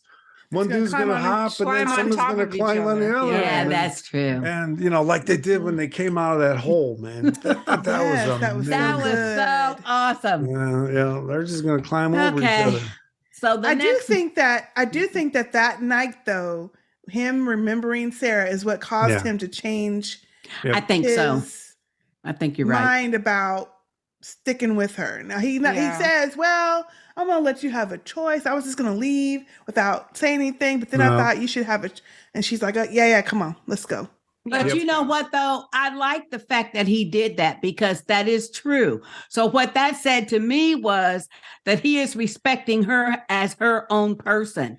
He says, I Yep. think you should have a choice. I mean, I owe you to have a choice. You want him or me because Yep. you already know my physical He condition. didn't even get the whole sentence out. No. She was already ready. I know. And you know that what? was cute. That was cute. And by him saying it all that way, he gets to protect himself from the truth Yes. Yes. that if he were leaving with anybody, he'd want it to be her. Mhm. They're a team. They're a team. Mhm. His brother's gone to someone else now. So, Mhm. you know, I even when he doesn't say it, that's what he's doing. That's what they're doing so well in the show. But 'Cause he didn't wants to be you with love her. the fact when he said to his brother, let me have your gun because you know Maria took mine. Yeah. Yeah. he said, you don't even have to ask me again. Yeah, he took it off, you know, but that was some shade. Shade. That was some down low shade. I said, And that was like next level from the boots, right? In other words, Yeah. you know, the boots may have been like, I'm sorry. And this one is, yeah, we're brothers. And she's a problem taking your gun. Yeah, So I know take my it and wife go. took your gun, but she the leader, so she say no gun. So yeah, that's I what love that it. was. Yeah. But go ahead and take mine. Yeah, go and take mine. I love it. Oh, that was good. That was good. And I was Mhm. so glad they had a horse. Yes. I was so glad because at least they don't have to walk.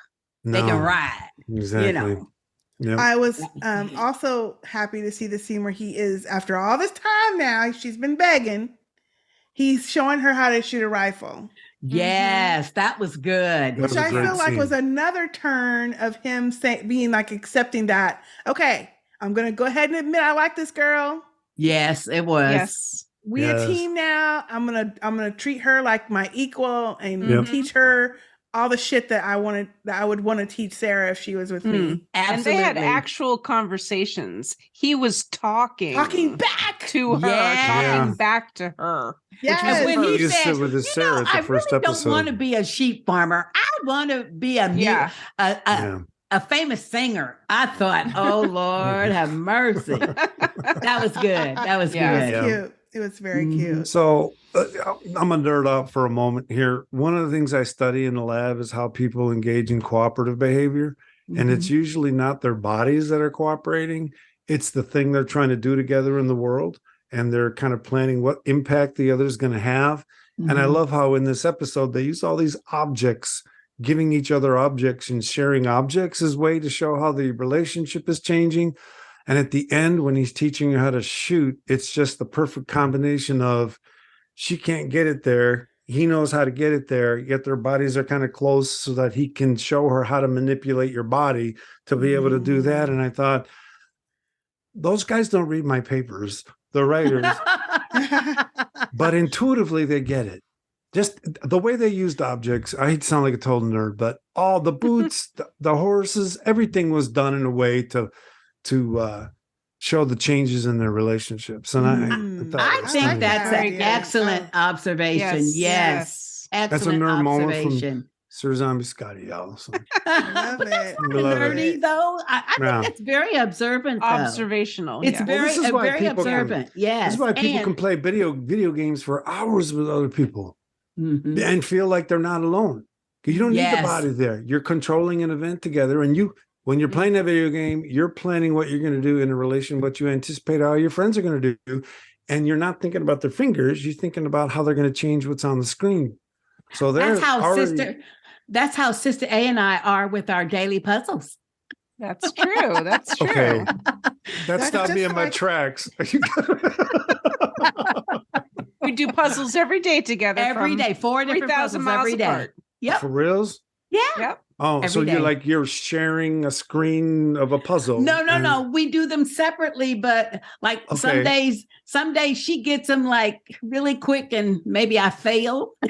There you go. And then other days, but it's the same exact puzzle though. No, that's fantastic. Yeah. And you are together. We enjoy and then that makes us reimagine what we think social means. Yeah. What does it mean to be social? Right? We're real social. Yeah. Well, I think it's a lot like what we do now, podcasting. Yes. Exactly. Perfect. Exactly. Connecting across the miles and countries, and we're able to connect with people. But I like with gaming. Yeah. I like when they're on that horse and they're coming up on the university and Ellie says, gun. He said, yeah. Right. Right. Takes her gun out. Yeah. You see, that'd be me. Yeah. Get it out Get that now. gun out. I'm like, there's too many buildings. There's something could jump there were out so at many. any Yes. moment. I kept waiting for tense. shit to happen. I know. Yeah. Very But that tense. was cute though, that she was so fascinated with seeing a real monkey. Okay, At first I wait thought- a Monkeys minute. were creepy, man. Wait Creepy. a minute. First They of were all, just those everywhere. damn baboons. Those were baboons. And But baboons that's what are they use for research. freaking dangerous. They are. monkeys. Yeah. But those were They lab have ones. huge though. Fangs. They have Yeah. fangs. They will tear you at and have. I don't know what the name of the movie was. Have y'all ever seen this damn movie with these killer fucking baboons in a lab? What the? I'm gonna have to find the name of the movie. No thanks. Anyway, it's in the Yeah, no lab, thanks. and this baboon. I don't know how they trained. It was a real baboon. They trained this baboon to act crazy. Because in the movie, he is like walking and trying to open doors. He's banging his head against. They did not look like baboons to me. They looked like those rhesus monkeys. They were smaller than a baboon. No, they were baboons. They were creepy anyway, whatever the heck they were. I think that's the medical term. I think they were creepy. Yeah. Creepy monkeys. They were.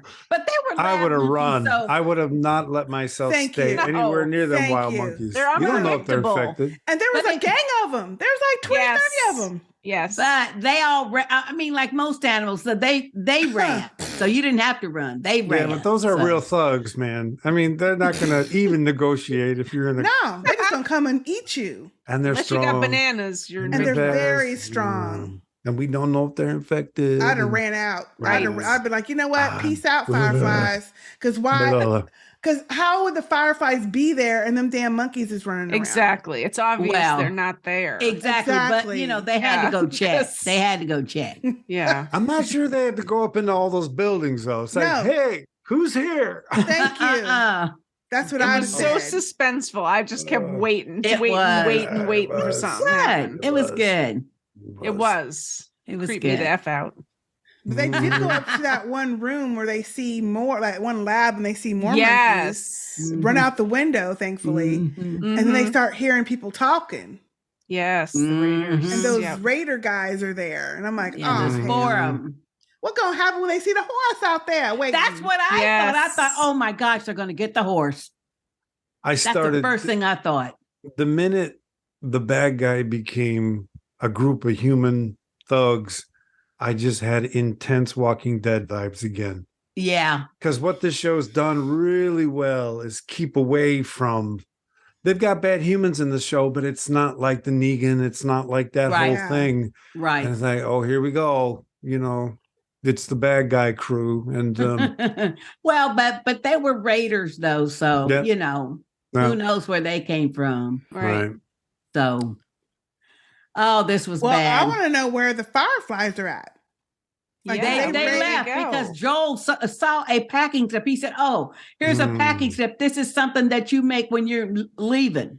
Because they could see that they packed up and left. And it looked like in a hurry because they left some shit. Mm-hmm. So this is not Dr. Scotty Jordan nerd moment. This is Scott listens to Leandra because she plays the game nerd moment.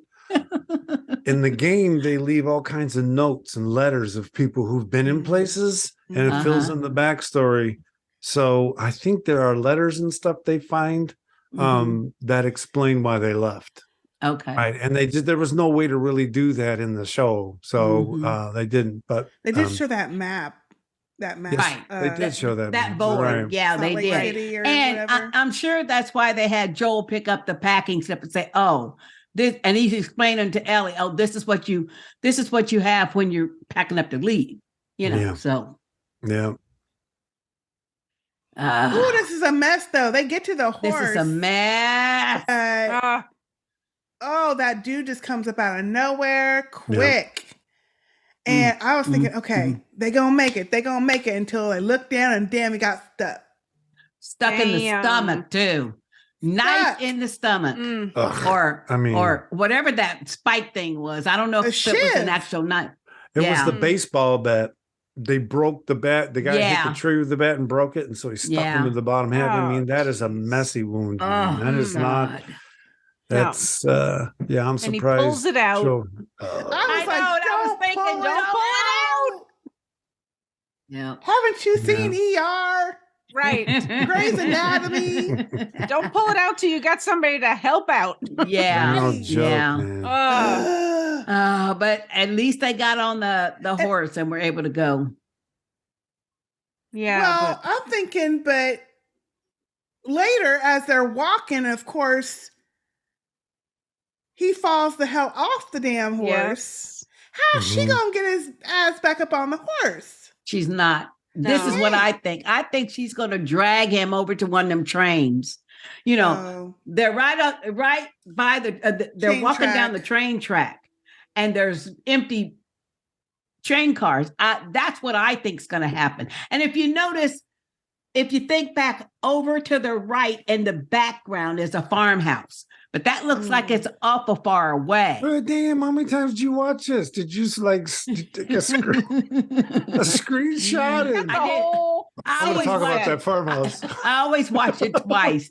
But I think she's probably going to drag him across them tracks to one of those train things. Because if nothing else, at least they'll be inside. But unless she's going to build a fire or something, how's she going to help him? He's lost a lot of blood. Yeah, exactly. I'm surprised they got that far. So I'm thinking the only thing she could do would be to drag him to one of those boxcars, use part of her clothing to at least bind him up, and then take that horse and hightail it on back to what you call him. It's 5 days away. It's a week. 5 days. Now we don't know how long they were walking, and then to get back 5 days. No, but they was walking that horse. I mean, let's let him gallop. No.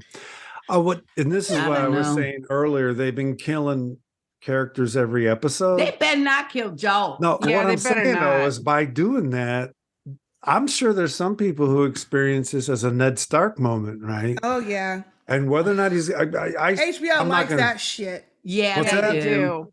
HBO likes doing that shit. Oh, and they are doing it in the show. They're doing it. The thing is, I'm impressed that they can actually get a character we care about in 60 minutes. Right? They're not going to do that though. Even though The Mandalorian is starting next week. They've done it. Oh, he's already filmed it. He's already done it. It's already done. But what I'm saying, you're right. They have done this to us every episode almost. Every other not episode. Just one person that we care about. That's what good storytelling is. They have had us fall in love with multiple people every episode and then kill them that same fucking episode. And it makes sense. Yeah, And it makes That's and it the makes thing. sense. So when we were And we talking about the still last keep watching. episode, And you're killing us. But we still And we have want to watch. more. we love having them drag us by the nose, man. Yeah, if they're we doing do. a good Yeah. job, drag me by the nose. I absolutely love it. I will be there every single time. Yeah. It's I so mean, hard to do it well, man. That was that was a Shocker. shocking ending to the episode to me. Yeah. I mean, what's she gonna do? Right. Well, what I'm hoping happens is maybe Tommy was thinking twice about, let me go back my brother up. Mm. Or that would be great. Oh, yeah. Mhm. Or, Man, that would be and great. maybe Or the bring older a couple is around or something. He showed But up they at don't. home. They don't go beyond the river, and they're beyond. They're on the other whole side of the other river. side, Okay. right? Yeah. Remember? Maybe Tommy showed up at home without his gun, and where's your gun or your rifle? Yeah. Excuse me. And so he tells maybe her the they, story, and she sends him off to go get his brother. Yeah. or sends the whole posse. I That'd doubt be she'll great. send him That off could be by too. himself. Yeah. Yeah, Did he send ever the talk- posse. Was Tommy the only one he told about her being immune? Yes. Yes. Okay, And he so said, "Don't tell Tommy nobody." could talk to Marie and say they're He gone, but might there's something I say- want you to know. And then Oh, she's yeah. like, "Damn, if I that's see real, him we gotta doing help." that. Yeah, I That see would him be doing great. that. Yeah. because they would have, if like It's important. Joel was right. If they'd have seen that mess on her arm, they'd have killed her. Yeah. Right. So now that they're gone, it's safe to tell them she's immune. Right. Maybe that motivates them to go help. I have no idea. But if we Ooh, get I Ned don't Stark, we know get though. Ned I Stark, don't man. know though. I don't trust that if Tommy tells. Yeah, you don't that- think they'll go kill him? Oh, they wouldn't. Well, well, but they Tommy wouldn't have to told him change it. before he Yeah. left, you both have a place here.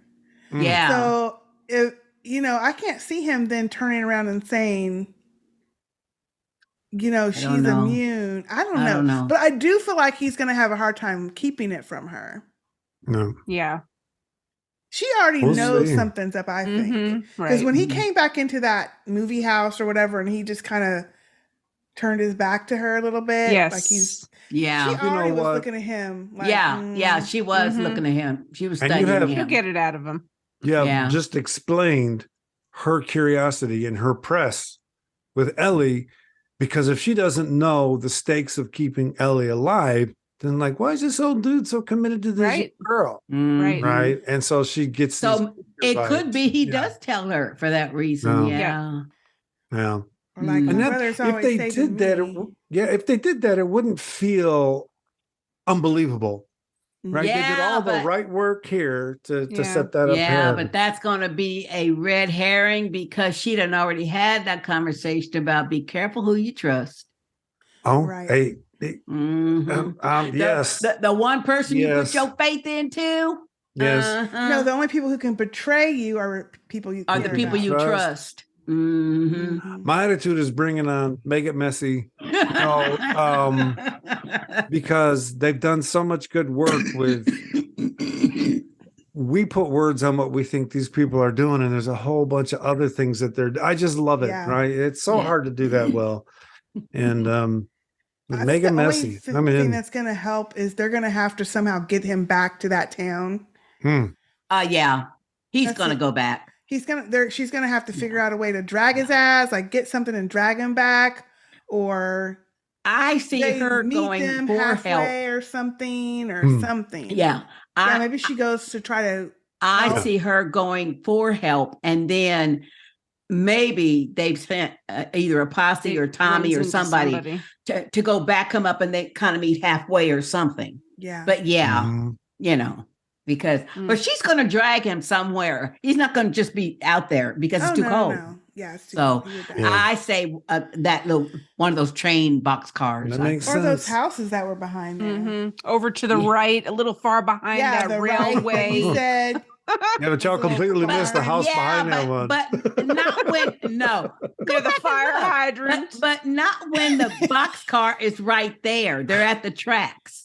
What the hell's a boxcar gonna do? Should I rather go to a house or a barn that's gonna have some fucking blankets and shit? Well, it look awful far away, and he is unconscious. Well, he's a mess. Yeah, he's a mess. And like he said, he's older. Yep. So his age is also gonna be a factor in him being able to recover. Mm-hmm. And I mean, he's bleeding out. Yeah, he's bleeding out. Well, I love it. Yeah. Yeah, it was great. I totally love it, man. Love it. Yeah, it was great. Just keep it messy. Don't solve everybody's problems. I'm tired of them solving everybody's problems, right? Because life's messy. And the problems that come today are not the ones you thought that were going to come today. Exactly. They just come, man. It's different. So just keep moving. Instead of all this, as we said earlier, moralizing, and there's this problem that's got to be solved in 2 hours. And my life has never worked where there's a problem that's got to be solved 2 hours and 3 more can come on the way. And ain't that the truth? It's just swimming, man. Swimming. Well, we did have some feedback. All right. Okay. We had some from last week that didn't get in time. So we'll start y'all better be getting your stuff in on time. I mean, you guys are on time. You should feel free enforcing that rule. That's right. You guys have been like lockstep, man. We have been. I just downloaded E5 last night, or uploaded E5 last night, because I've been on road and I'm behind. So you guys are dig what you're doing. We're trying to get it out there. Yep. Yeah. All right. Okay, so the first one is from Monique. Hey, Monique. Hey, Monique. Hey, sisters. It's Monique from PA. Long time, no write-in, but I've been listening. Love seeing your faces now. It's an extra bonus. Agreed. I had no intentions to watching this show, but started watching because of you ladies and have no regrets. Okay. I tried to condition myself not to like anyone too much because you know where that gets us. Right where we are now. Yeah. Mm-hmm. And this is for last week's episode. Okay. I was like, yes, Sam, Ellie's blood is medicine. It really is. When she woke up, I said, please, no, let him be okay. I know. I was hoping. I know we all were. Yes. As she walked over to him, I think I was holding my breath in anticipation. And then, damn. Poor Sam, poor Henry, and poor Ellie. Yeah. She's strong. I'm a full-grown woman, and I would have been shaking in a corner somewhere for a bit. Yeah. But I guess there's no time for feelings. You have to brush that shit off, dig the grave, pack up y'all shit, and rush Joel's ass along. Yeah. Back in survivor mode. Damn. Okay, ladies and nation, take care. Monique from PA signing off. Thank you, Monique. Yeah, that was a tough episode. That was a tough ending. Yep. Very tough ending. Messy as hell. I was just messy as hell. Yeah. And so the thing is, when I say it was good, that's because it was so coherently messy. Everything made sense. It's not what I expected, but it all made sense. And it's like, damn, y'all got me again. Yeah. Good for you. Yeah. Yeah. Good for you. Yeah. Damn. Yes. It was great. It was absolutely great. Thank you, Monique. Okay, our next email is from Daniel. Hey, Daniel. Daniel. Hello, sisters. It's Daniel from Chicago. Hey, in your neck of the woods. Hey, look at that. Scotty. Look at that. Kind of. Chi-Town bros. Wow, just wow. All the episodes have been great so far, but this was the best of the bunch, in my opinion. Henry basically justified why Kathleen is out for them. He ratted out her brother, who even Henry described as the best person I ever met. Yeah. Sure did. Yeah. Her hatred overwhelmed her to the point where she was completely irrational and seeking revenge. Yeah. These two kids weren't starting an insurrection or hiring mercenaries. They were running for their lives. Yeah. When she said kids die all the time to justify her anger, that just showed me that she lost it. Mm-hmm. It sure did, didn't it? Yeah. Yep. Joel's statement says it all at first. I don't work with rats. But then he hears the story of Henry doing what he had to do in order to save his brother Sam. Joel realizes that he has basically done worse trying to save the people he cares about, including Ellie now. Yep. Yeah, and apparently his brother when they were still together back in the day. Yeah. Mm-hmm. Yeah, absolutely. Mm-hmm. It really didn't dawn on me that we hadn't seen any infected since episode 2 until they all came running out of that hole in the ground. And that was glorious, man. And then that one infected came out looking like the Thing and ripped that guy in half. I was all in for that battle. Mm-hmm. Best action scene in a zombie type movie or show in a long time. I agree. Mm-hmm. Yeah, it was great. Then on top of all that, knowing Sam was bit and that Ellie smearing her blood on it wouldn't do a damn thing finishing it off. Watching Henry have to kill Sam and then killing himself just played with my emotions. I'm going to need therapy after watching this show. Yeah. Hope you enjoyed this episode as much as I did. Daniel from Chicago. Thank you, Daniel. Yeah, it was good. It was so good. Like when Kathleen says, what do you think the world revolves around one kid? She doesn't even understand what she's saying because everything she's doing is about one person. Right. Her brother. And the writing is just to show how out of touch she is and with her words. Well, and her she was so delusional to ignore a bona fide threat to pursue a revenge fantasy. Yep. Okay. And it was so appropriate that little child clicker got her. Right. Mm-hmm. Yeah. You know? But I mean, she could have avoided that shit. Mm-hmm. Yep. They could have pumped. When they saw that concrete expanding shit, I would have figured out a way to pump some poison gas down in there then. Kill them all or something, you know? Well, I feel like that was the problem with them overtaking Fedra. Although Fedra, obviously, like Henry said, they've been raping and killing people up. Killing people years. too. Yeah. But then what happens to you? You get snatched up when the rebels overthrow. But these rebels weren't ready. No, they were not ready to take care of the city the Nope. way Fedra was by keeping those infected under wraps or keeping them set. So they were so busy celebrating and chasing Henry's little ass that she wasn't taking care of the people that she's supposedly supposed to be taking care of. She let her blind, delusional revenge fantasy overcloud everything. Everything. And it also killing goes back killing to the doctor and everything. Oh, I mean, who wouldn't need a doctor in that time period? Duh. Yes. Whether he was a collaborator or not, just keep him locked up until you need him, you know? Right. I like the way this is another example of this show not moralizing at me. The only people that have come out and said Fedra's horrible are people that live in it.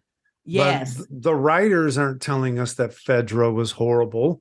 And look what happens who does it take to overcome Fedra? And those people are killers. And so it just keeps going round and around. But it's also not presenting it as hyper judgy. There's no character sitting there in the back like that Glenn dude. Not Glenn, but who was that old man from Walking Dead? Herschel. Yeah, I know who you mean. Herschel. We all got to get together, and it's not happening because those people don't. They don't survive. Yeah. They don't survive, right? Mm-hmm. Yeah. All right, thank you, Daniel. Okay, our next email is from Nick. Hey, Nick. Hey, Nick. Hello, sisters. This was a great episode. My favorite so far by a country mile. I have just one question. Do you think Kathleen at the end regretted her decision to prioritize getting Henry over figuring out what was going on with that sinkhole? We just talked about that. No, she was too busy getting her throat ripped out. Too busy dying. But she didn't have time to regret nothing. All she wanted was revenge to kill Henry.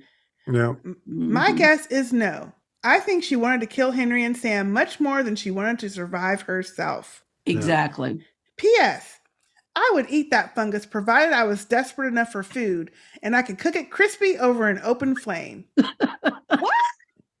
Endure and survive, sisters. Nick from Detroit. Pray for the Tigers. Thank you, Nick. Thank you, Nick. Thank you, Nick. Yeah.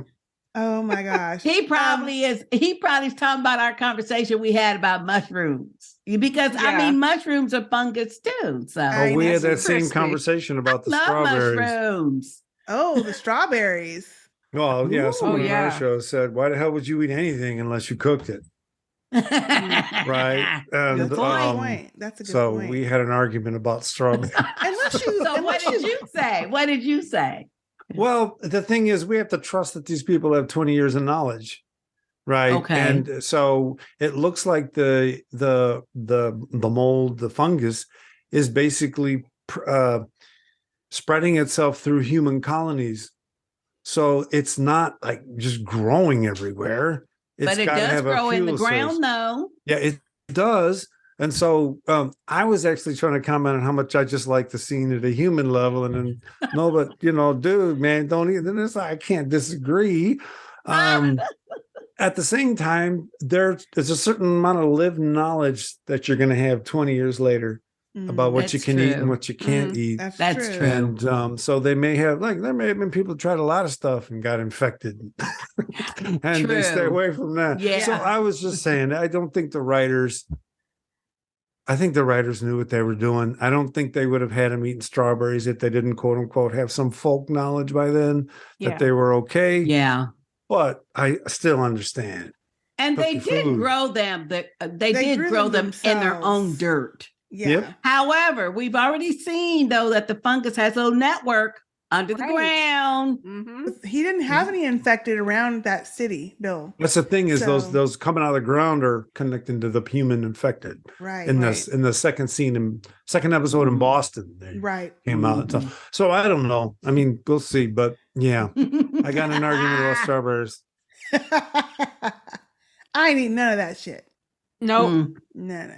Cook it. I ain't eating that either. I ain't eating cooked mushrooms either. I love mushrooms. Cooked ones. Yummy. Nick also had an email for this episode, so I'm going to go ahead and read that one. All right. Okay.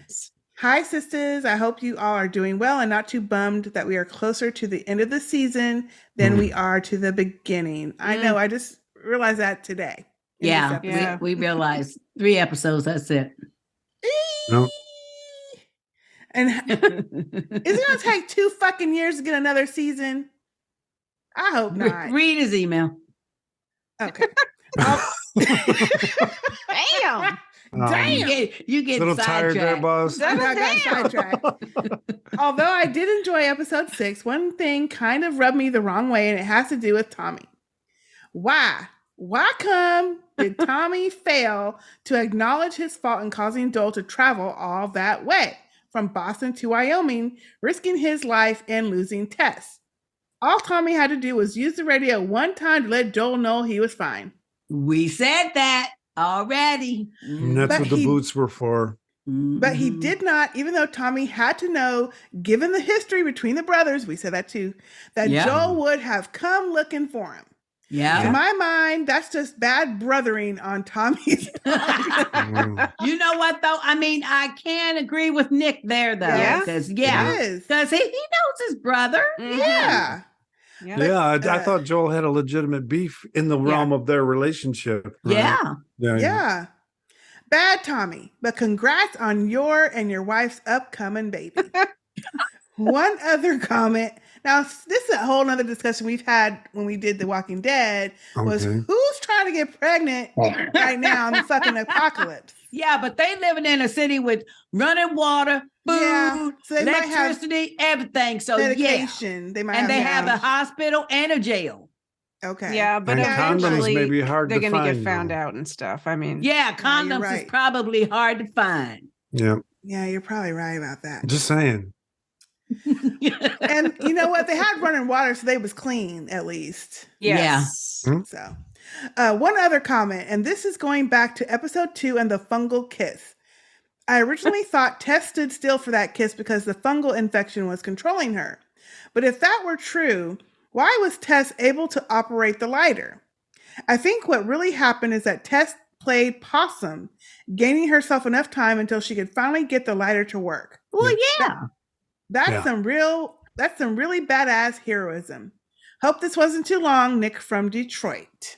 Thank you, Nick. Thank you, Yeah, Nick. we talked about that in episode 2, and that is the fact that she was bit.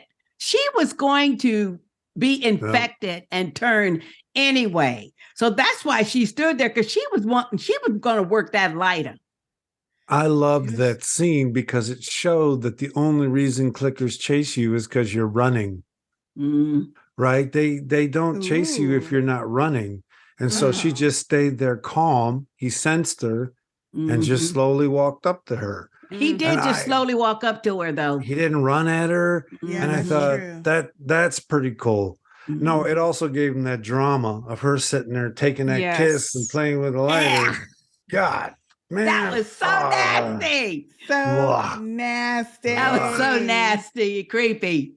I bet she was grossed out doing that scene. Yeah. You know what? She was on Friends. She probably wasn't. Right. No, Friends, she didn't have no damn fringy kiss like that. No, but hey, that's the character. Another little nerd moment here. What I love about the fact that the plant dude walked to her is that plants are stupid. They don't waste energy on revenge. They just spend whatever energy they need to at the moment to grow. And I thought, okay, 5-second scene, but that was pretty badass. That's what a plant would do. Wouldn't freak out. So, but do you think that stuff coming out of his mouth, that was all CGI? Yeah. You don't think there was any prosthetic? It might have been a prosthetic, though. It might have been. That was some gross shit, man. It was gross. It was creepy. That probably was CGI because it was moving. I don't know how they made that move in their mouth. You know. Yep, agreed. Just had to ask. All right. Okay, our next email, and I think this is also, we have a couple more for last week. It's from Aussie John. And he says, hey, Aussie John. Hi, Aussie John. Hey. Hey, sisters. Here is late feedback for episode 5, Endure and Survive. And it's a voicemail. Okay, so let me play this voicemail now. Hey, sisters and nation. Aussie John here with some late feedback for episode 5, Endure and Survive. First things first, the question about do child clickers grow? Who the heck knows? It's not in the game. Child clickers weren't even in, not even child normal runner infected ones, but it would have been cool. But my nerd guess is that no, the child clickers wouldn't grow, or at least they wouldn't grow at the same rate they would have had they not been infected. Okay. Just because the fungus takes over and gives whatever nourishment is needed to keep the host / high as fuck tweaker infected person alive. So my guess is no. No, they're not growing. Okay. Number 2, someone tried to nerd yous out and claim that Joel was younger because there was only a 10-year gap. Well, for the sake of the nerd conversation, if you're going to bring in this shit, get it right, people. He's not younger because there's a 10-year gap. He's just younger because he's younger. The only confusion would have come from the fact that in the game, the apocalypse is 2013, and the game is set in 2033. Whereas in the show, it's 2003 to 2023. Still a 20-year gap. Yeah, it's still 20 years. Just confusing because there's a 10-year time frame gap in times there. Got it. Yeah. So get your shit right, people, if you're going to... He's like, add up the shit right. Number 3, I found my character who would kick all the ass and who I would be in the apocalypse, and that would be the bloater. The bloater. I would certainly be infected day 1 because I like bread too much. And cake, but mainly bread. So I would be infected enough that I'd be gone straight away and hopefully stuck around for so long that I develop the fungus armor and become the bloater. To give people like Perry the much-needed headache they deserve. Number 4, this is perhaps, after the cancellation of the taglines, which is a shame because it is a fucking great idea. Thank you, But Aussie John. this is the most important part of the feedback today, and that is that alcohol may not fix your life, but it's worth a shot. Enjoy that pun. Have a good one, Aussie John. Love it. Aussie John. Yeah, Love it. Thank you. Thank you, Aussie That's John. one of them dad jokes at the end. Yeah, I love it. I that's love really it. cute. So he'd be a bloater. No. He'd be along with Sister K because he said he'd be gone right away.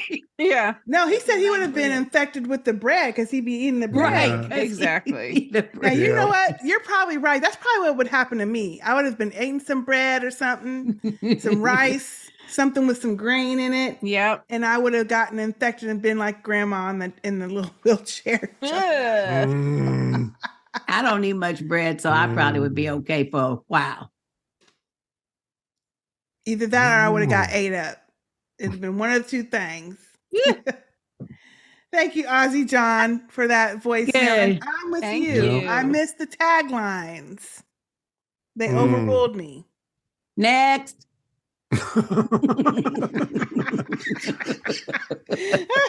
Okay.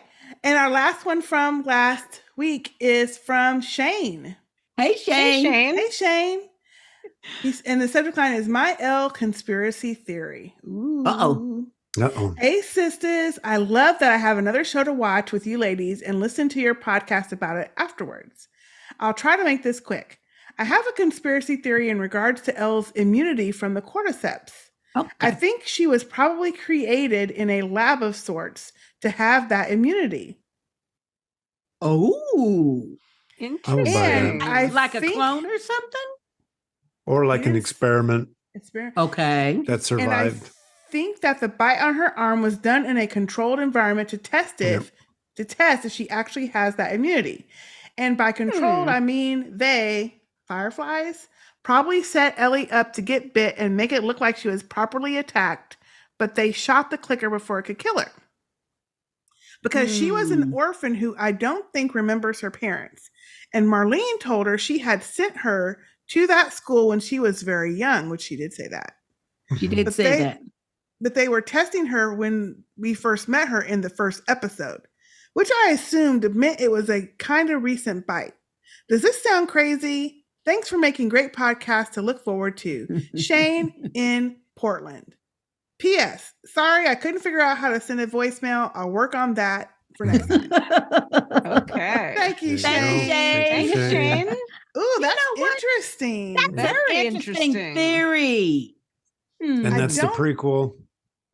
That I would don't- make Right. sense. Oh, I think it's true though, because she said yeah. she didn't get bit until she left that orphanage place. That's Wow. what she said. Mm. It makes perfect sense. She told the story that she got bit when she was at that mall. Remember? Yeah. Yeah. That was boarded up and she wasn't supposed to be there. Mhm. She was there with her friend, her roommate or somebody. So, But it Yeah. is Well- interesting because you did bring up something, Shane, that I forgot about that we haven't got an answer to yet, which is how did Marlene know her? How did Right. she send her to that orphanage military Right, school what's or the whatever? connection she there? did What's the say that, didn't connection she? Yeah. Yeah. Between her and Yeah. Marlene. Now, unless she is a lab experiment and they planted that memory, but it didn't really happen. I mean, that's Why would they you'd do have to account for the memory. You're absolutely Right. right. Yeah, because At the she's got the same time, memory. I mean, and the advantage of that is that for the game, That's interesting. they could write a part 3 and they can do all that. right. Yeah. A movie, they can That'd be do all cool. that. And no, That's and interesting. we've seen lab experimental type movies before, right? So Yeah. it Yes. always goes Mhm. wrong. And I love it. That'd be great. Wow. Very Interesting. We'll have to keep our minds on that. Yeah, that's interesting. And if nobody does know about that and they do make that movie, y'all get to get your cut, right? I mean, you got to protect these ideas, man. I'm just saying. We have Careful where put you so many share. ideas out in the There you go. universe that we should be millionaires at this point. Should be. we should be millionaires. There you go. We'll cut Shane in on it. It was his idea. Yes. There you go. Okay, our next feedback, and this is for this episode starting, is from Shalita. Hey, Shalita. Later, how you doing? And her long ass subject line is The Last of Us Season 1, Episode 6, aka that is some beautiful country out there. It was. AKA, I love the wife chilling in the rocking chair. I did too. AKA, beautiful brotherly reunion. And Tara/Nova is family. AKA, how are they going to end it like that? Yeah. I love she said Tara/Nova. Tara. Yeah. Tara. And by the way, Zombie Scotty, did you know that they were showing True Blood on network television? Yeah. No, I did not know that. What channel was it? TNT or something like that? Yep. They were showing it on TNT. Starting from episode 1. Season 1. But like even in this show, all of these streaming shows are being made to be syndicated on TV because all the cuts are there for the commercials.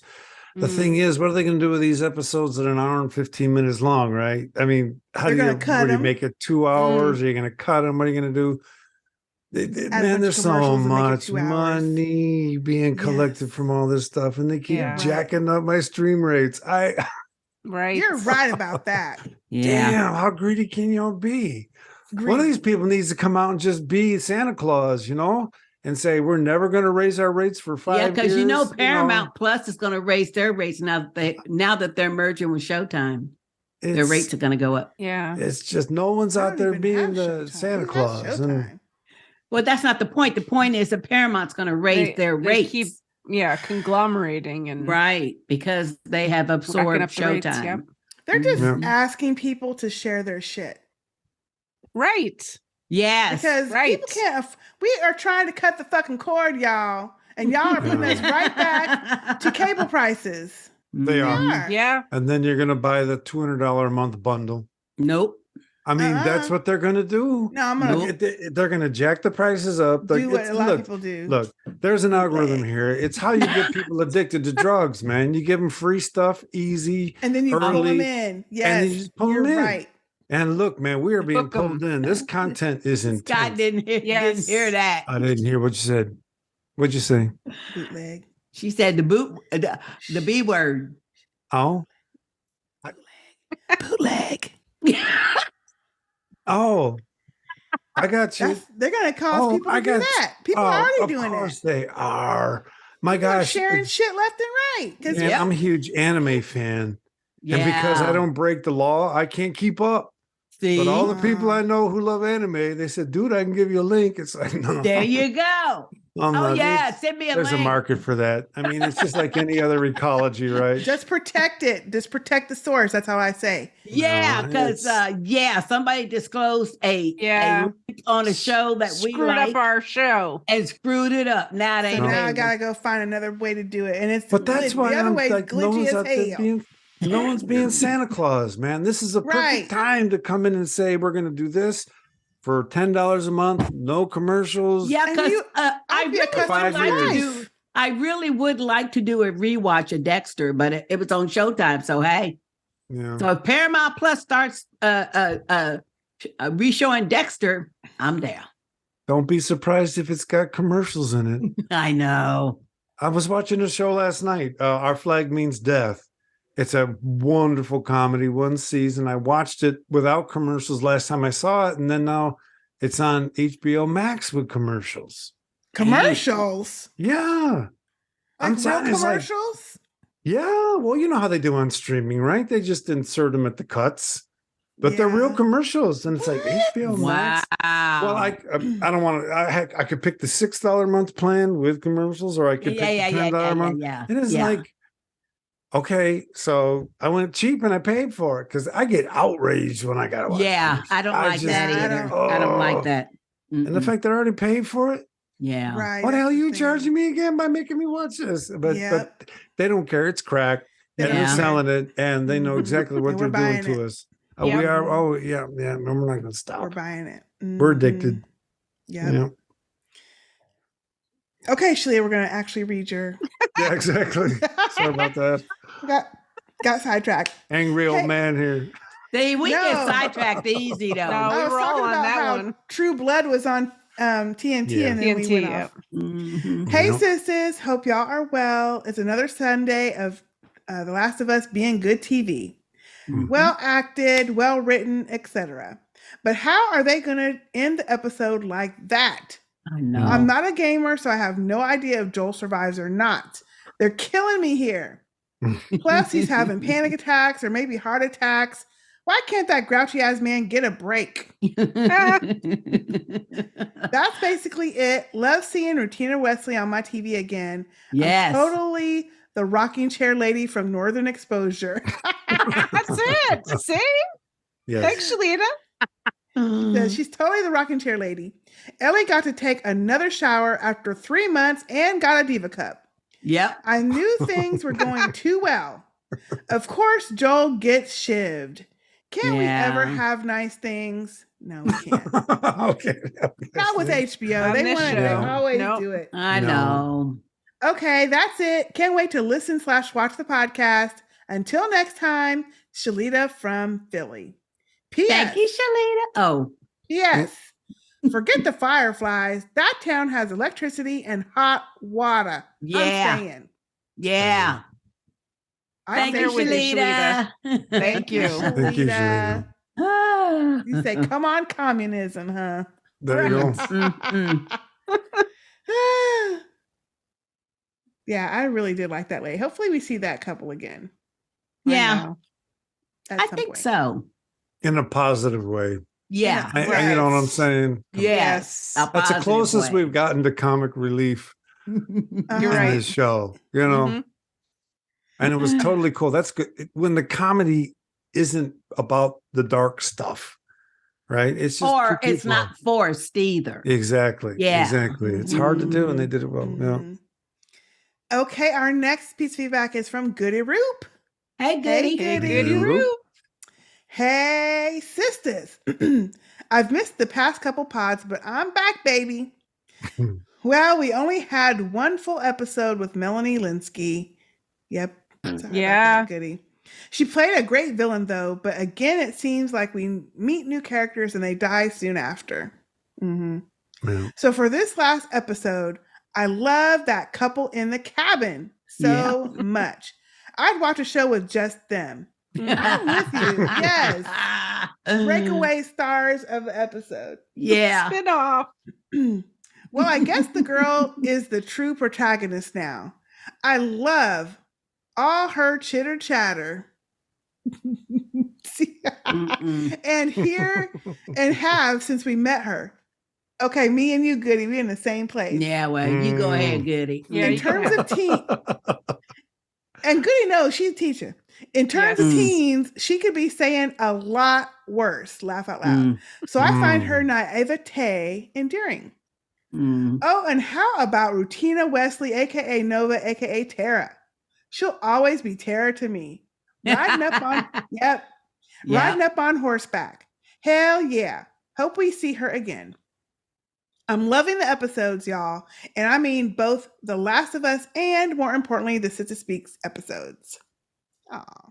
Mhm. Shout out to everyone else watching and listening. I really look forward to a Sistah Speak Nation family reunion sometime, hopefully soon. Sincerely, Goody. Thank you, Goody. Thank Thank you, you, Goody. On that last note, stay tuned. More to follow on that. Yeah. But of course, you know, you being a teacher, you think that chatter is cute. No. No, her being a teacher, she probably hears way worse Oh, yes. today. Way worse. Yeah. Well, Yeah. I'm sure, but you know, hey, them kids is so lucky that I ain't their teacher. Oh, Lord. Oh, we They already just know. don't know. Yeah. Already know.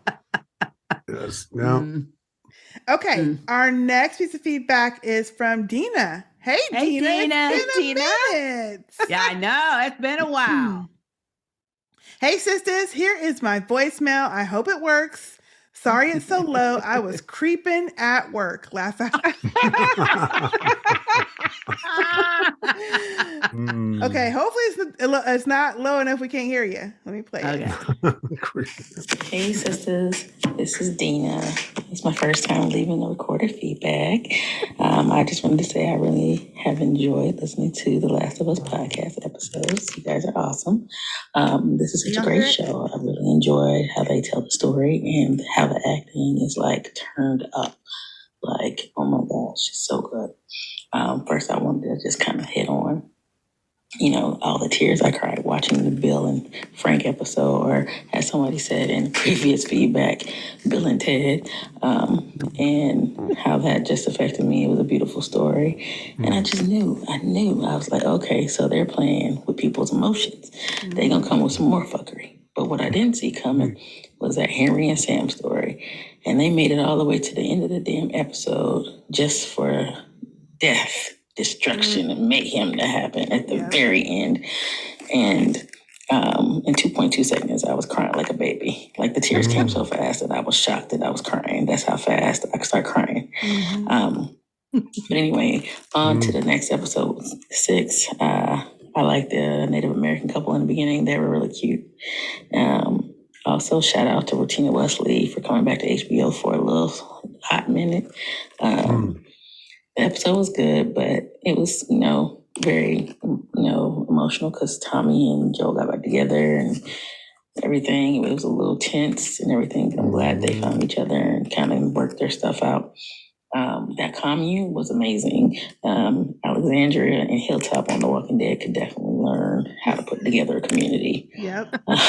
You were saying that. But also, I really laughed out loud when Joe got checked by Ellie about leaving her, trying to push her off on Tommy to take her down to the Fireflies. Like, what? I've been traveling with you this whole time. Why the hell would I go with some man I don't care if you're your brother or not. Yeah. But anyway, the other thing is they all really should have just stayed at the commune. They would have been safer. And then they get down to this damn place and there's monkeys. Let me tell y'all something. If there's monkeys running around, shit has gone awry. Ain't no humans hanging out with monkeys just chilling. And plus, they probably came from the bio lab where the Firefly headquarters was. So that should have let them know it wasn't no humans around and it wasn't safe. My whole house was screaming loud and shouting at the TV when Joel got shanked. Because the first thing he did was pull out the damn shank. Dude, that was stopping your blood from like pouring out of you. What were you thinking? So anyway, I hope that he makes it, which I'm sure he will because he's a star. But I like the idea that based on the next previews, they made it look like we won't find out for a while if he made it or not. So I like that they kind of give us a little suspense, even though we know he's going to make it. All right. Sorry to make this long ass. I'm signing out for now. You guys have a good one. Thank you, Dina. Yes. Thank you, Dina. And I mean, you know what? I gotta say, Dina, is you might want to wait until you get home from work. With your next feedback. She was being quiet. She was trying to be on the down low. I want to know, it's so funny to think about what her coworkers are thinking she's doing. So, okay, she's a spy. Like you do. It's in like Cube World, like Best quote though, shit has gone awry. When they got down to that university with the monkeys. With the monkeys. Oh thank you. I'm so glad somebody else said it. Like, wouldn't you just say, you know what? Baby, go back. No. Let's go back. Out. Oh my gosh. Oh, that's funny. If they're not coming out to find us, they're not here. Go back and watch it sit. That shit, them some fucking baboons, y'all.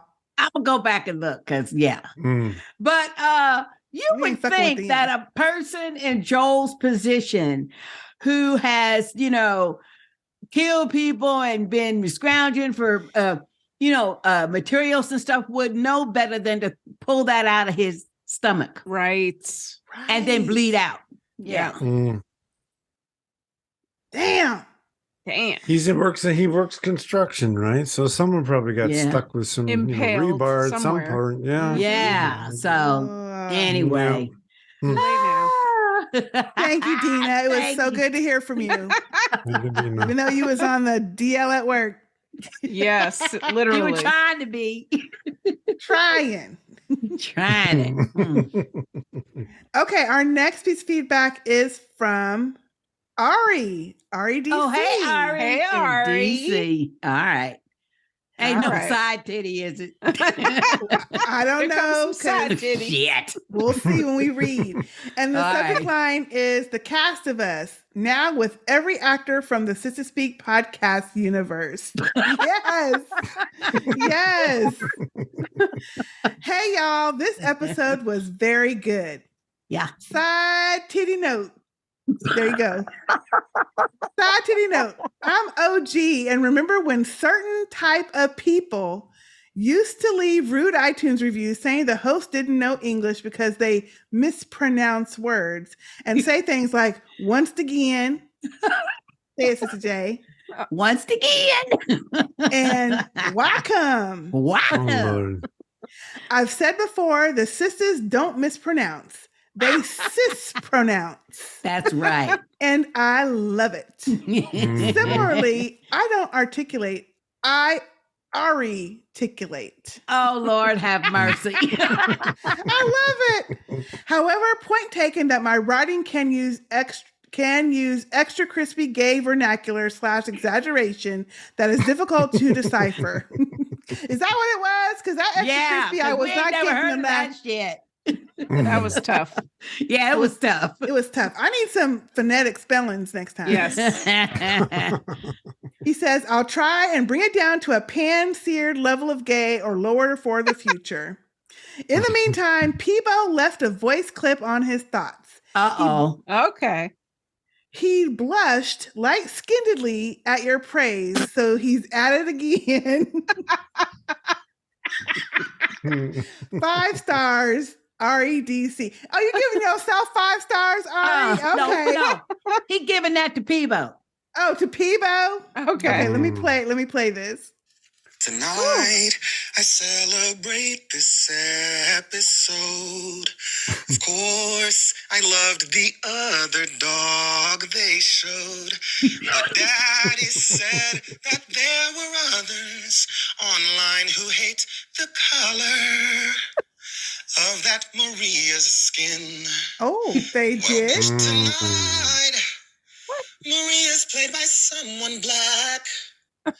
And if you don't like it, well, then you can kiss my daddy's crack. We know in the game she's Caucasian. But is it such a sin? In the show, she's got melanin. Okay. Oh, well, Rutina Wesley got her check. Oh, So my stay God. mad. I love killed it, himself. Peebo. Oh, You sing my it, God. Peebo. Yes. I love Oh, my it. God. Excellent. For Excellent. those of y'all that don't know, Peebo is Ari's little dog who has really light, tannish brown fur. Light-skinned it.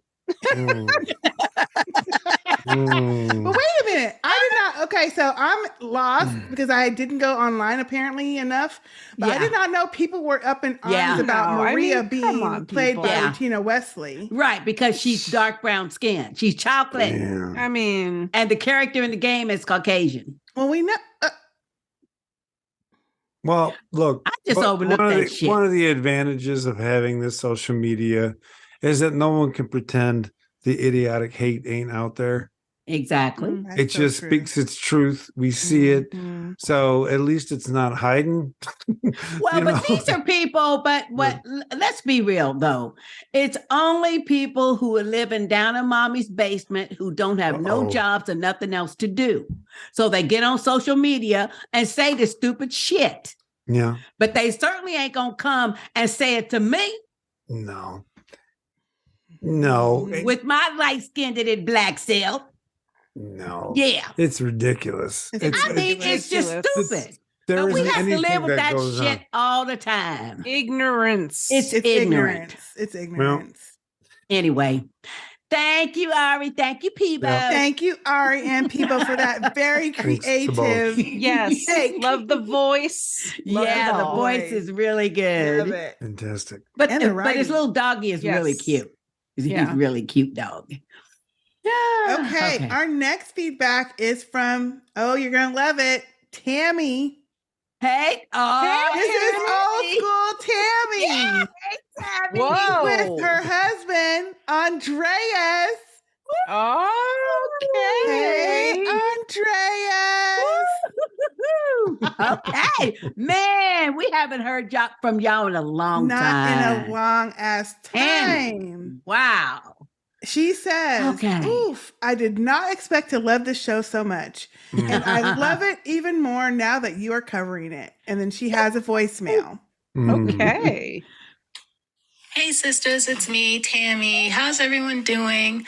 I'm fine, still in New Jersey, and I am so excited that you guys are covering The Last of Us because I wasn't going to even watch the show, and then finally I gave in because everyone was talking about it. So I was like, all right, well, fine, we'll see what's going on.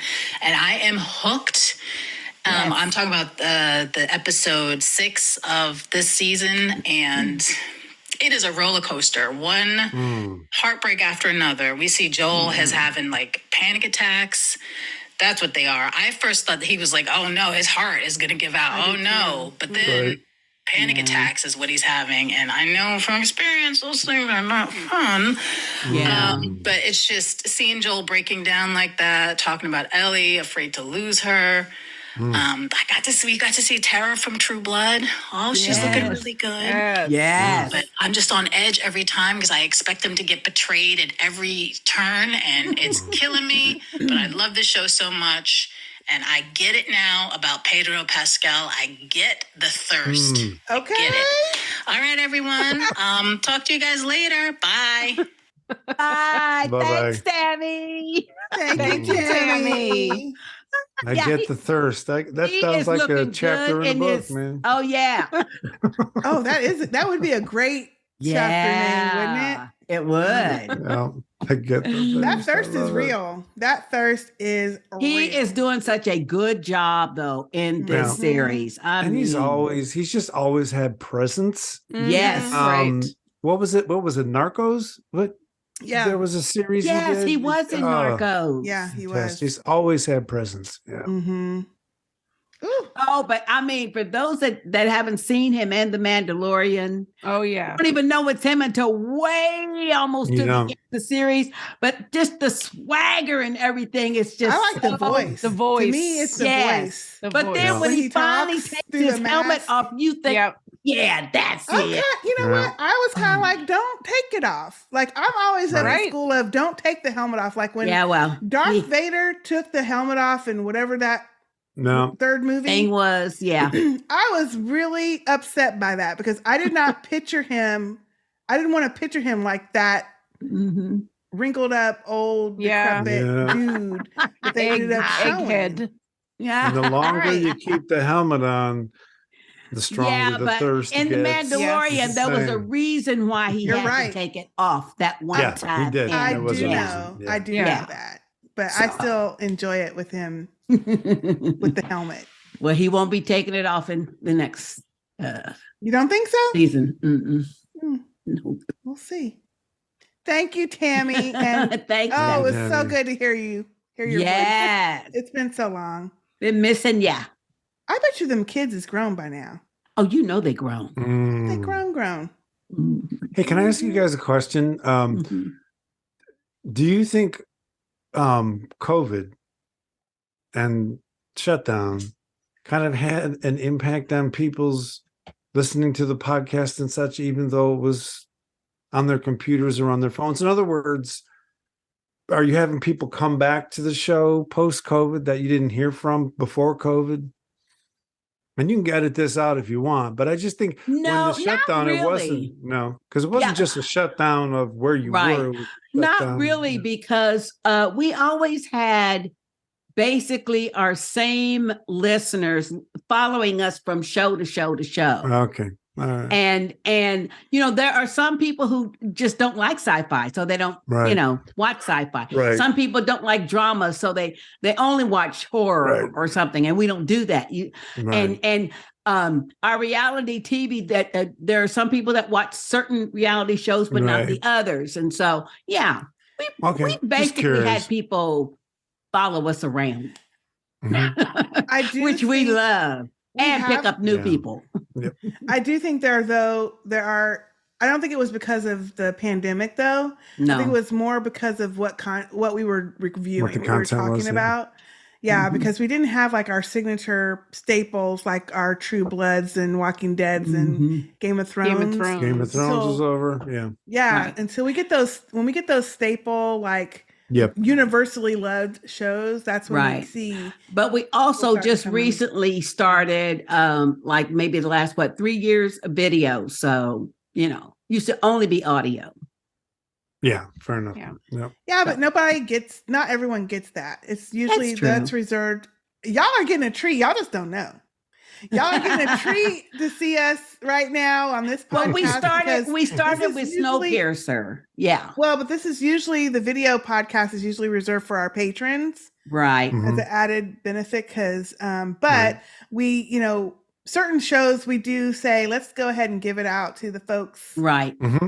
Let y'all, like you said, Zombie Scotty, reel you in. Exactly. Make you fall in love with us. Oh, I gotta watch that again. Of course, that's how it works. Yep, absolutely.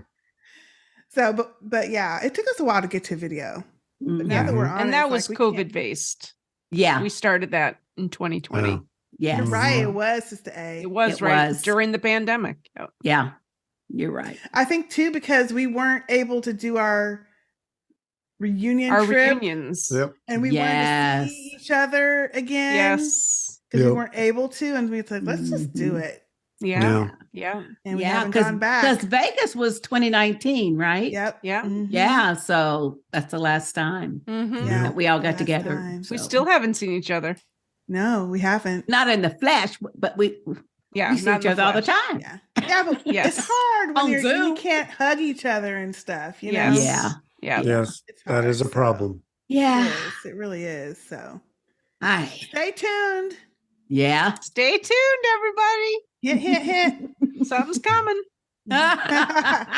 Okay, we have a couple more feedbacks left. Our next one is from Will. Will from Sistah. Hey, Will. Will. Subject line is, I love this subject line because I agree. I want to hang out in that cabin and have some soup. Yeah. Hey, sisters, one and all, and nation. That was a great episode. I love the Native American couple. Graham Greene and Elaine Miles killed it. Their comedic timing and delivery was priceless. So true. Yep. I wonder what kind of soup was on the menu. I bet it was good. Rabbit. Oh, you're probably right. Rabbit soup. Yeah. Even though I imagine chicken noodle because that's what I eat. I just imagine it was. I just imagine you're right. I didn't even think about it. I just didn't know chickens. No, probably rabbit food. Yeah. And you can keep those chickens going for the eggs. They had that big deer hanging up outside. Oh yeah, they maybe did. It was venison. Venison soup. Yeah. The best line, I know. Tastes like chicken. You'd eat it. Yeah, you would eat it. I'd eat it. I'd probably be eating it too. No, I'd be eating it now. Y'all ever had deer jerky? Venison jerky? I don't like it. Is it good? Yeah. Oh. My buddy who hunts and he brings it around once a year. It's fantastic. Yeah. I would try it though. I would try it because I like beef jerky. I know I don't like deer. My father was a hunter, so I don't like deer meat. Nope. But I do like rabbit though. Them bunnies are good. Hey, there's a ton of bunnies in the neighborhood. You probably can round some up. You better keep an eye on her, Sister K. They thrive in Texas, honey. They just seem like a lot of work, man. For a little bit of meat? For a little bit of meat. Oh, no, but rabbit meat is really good. All right. Yeah, it's really I'm learning something here. Will says the best line was scared him. Yeah, wasn't that good? That was so good. That was good. Tommy has done pretty well for himself. I loved Ellie's line to Maria. He's not very smart. No offense. Yeah. Rutina's Maria was smart, tough, and shrewd. Just what you need to survive the apocalypse. Yeah. I'll KTSS and sign off until next week. Thanks for reading, Sister K. Will from Seatown out. Thank you, Will. Thank you, Will. Love He is hearing from considerate of your thought. Short and sweet. Of my thought. Thank you so much, Will. Okay, and our last piece of feedback for this episode is from Joseph. Hey, Joseph. Hey, Joseph, who, hint, hint, hint, will be joining us next week. Ooh. Yeah. Okay. So Joseph has a full-on voicemail. Thank you, Joseph, because my throat's getting kind of Yes. Hey, sisters, it's me, Joseph from Las Vegas, doing the Goody Roop way of sending feedback. I am on my way to work on Tuesday. So yeah, let's get started. I thought the episode was really, really good. It was a surprise for me to see Rutina Wesley in the show. It's always a pleasure to see her back on a HBO show ever since True Blood. We still need her memoir though. We still need her memoir. I did not find Ellie annoying in this episode. I thought her actions were very appropriate in the situation, especially her confronting Joel and reminding him that she's not Sarah. And you can see in Pedro Pascal's amazing acting that, he's like hurt, but also like trying to face the fact that Ellie isn't Sarah. And then we see that throughout the episode, and we see Joel, who he thought was Sarah, but it wasn't. And at the very end of the episode, when Joel finally gave in, okay, I'll take you all the way through, and he ends up getting stabbed. I still remember when I first saw that the video game on YouTube, I was like, fuck, what are we doing now? And so I can't wait for the next episode. I can't wait for the next podcast. And so then, bye. Thank you, Joseph. Thank you, Joseph. Thank you, Joseph. That was a little hard to hear at times. Yeah. He was driving to work, he said. Okay. I think he was going into tunnels here and there. In a tunnel, yeah. Signaling and because it sounded like you was in a can. Maybe he should record under the desk at work next time. yeah. Up close to the mic. We see that we get good sound when we record under the desk at work. Yeah. I'm glad somebody else did not find Ellie annoying in this episode. Yeah. We're probably the only two people, Joseph. Yeah. I was going to say, I'm sure there's a whole lot of other ones like me that found her annoying. Yeah. Apparently. Good griefers. I feel bad for y'all's kids in y'all's lives.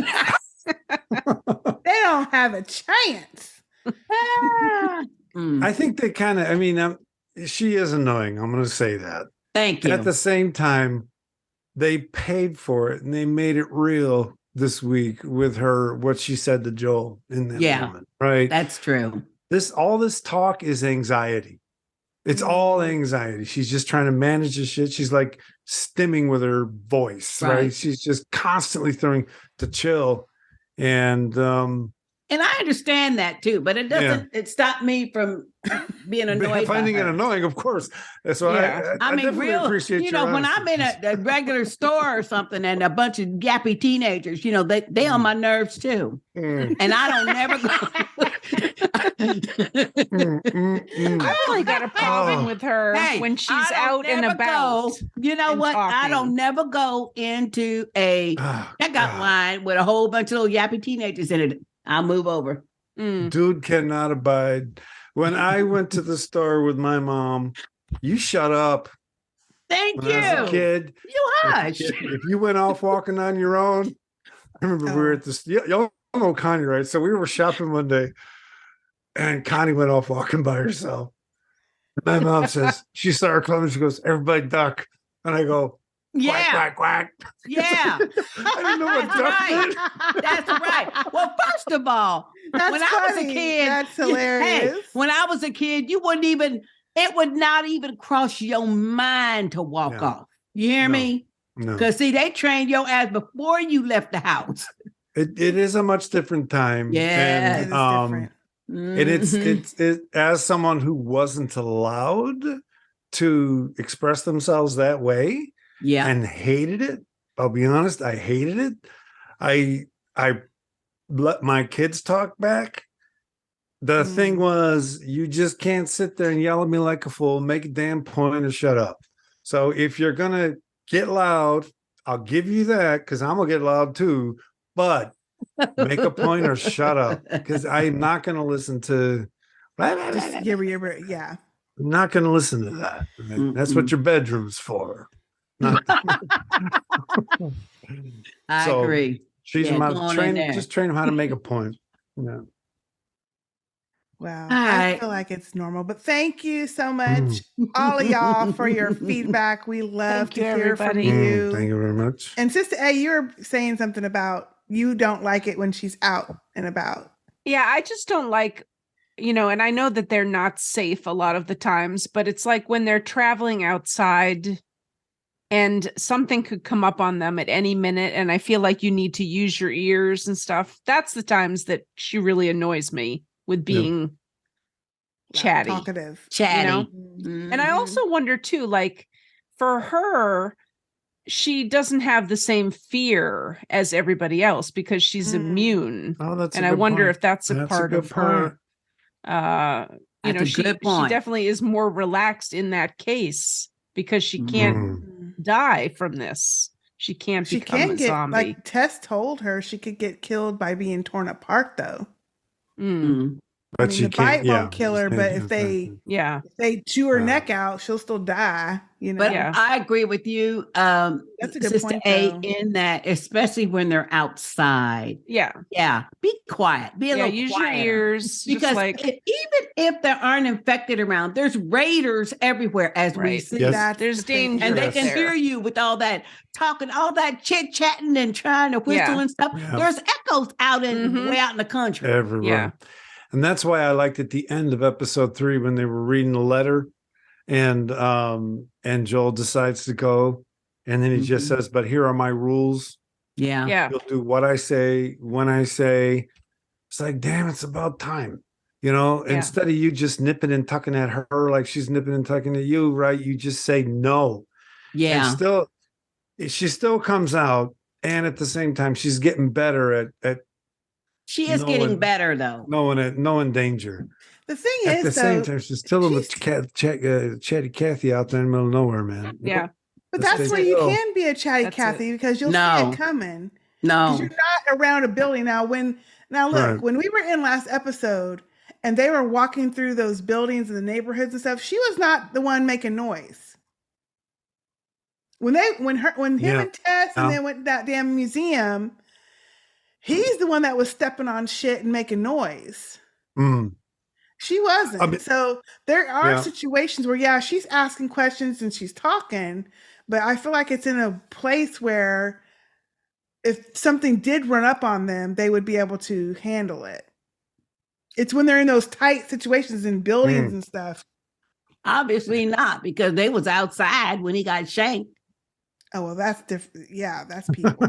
And then we're talking then. Yeah. But anyway. Anyway, we'll see how it plays out the rest of the season. I guess people just gonna have to be annoyed with her. Thank you all for your feedback. We love it. And if you have any other feedback, definitely send it in. We would love to hear your voicemails, see what you think about the show, our show, the podcast, and also The Last of Us. Send it to sistahspeak@gmail.com. Before we leave, Zombie Scotty, please tell us where they could find you and about your podcast. Well, thank you so much. You can find us on YouTube. Just type in Dark Loops Productions into the Google machine, and you'll find us on YouTube. we started making podcast versions of everything we do now. So like I said, just type in Dark Loops Productions and it'll show up at all the different places where you can find podcasts. So thank you so much for having me on tonight. It was an absolute blast. Always love hanging around with you ladies. Thank you for joining us. We love having you, Zombie Scotty. Yes.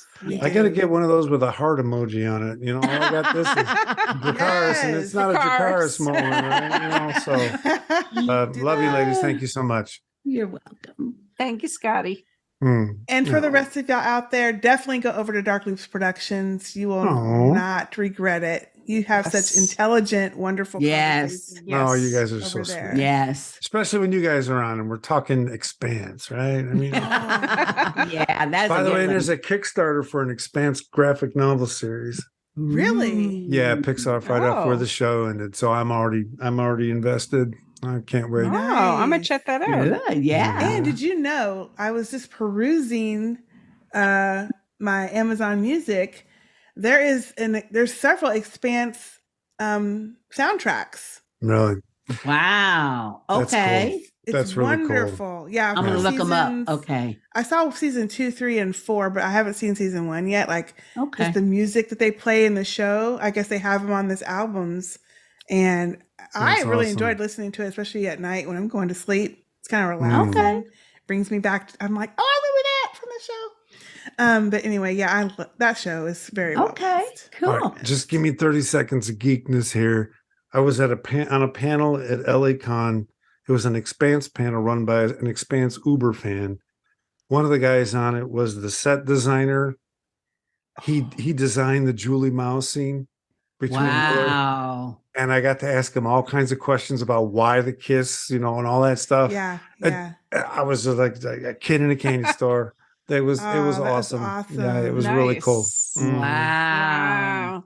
It was fun. Oh, how exciting. Yeah. That's a great show. Great show. Mm-hmm. Great show. All right. Well, that is it for now. Definitely go to Dark Loops Productions on YouTube. Go to sisterspeakproductions.com to find out where we are. We have podcasts about almost every single genre out there. Yeah. You'll find something that you'll like. And we hope you come back sending in your feedback. That is it for now. I am Sistah K. I'm Sistah J. I'm Zombie Scotty. And I'm Sistah A. We'll see y'all next time. Bye. Bye-bye. In the words of Dina, shit has gone awry. See you next week.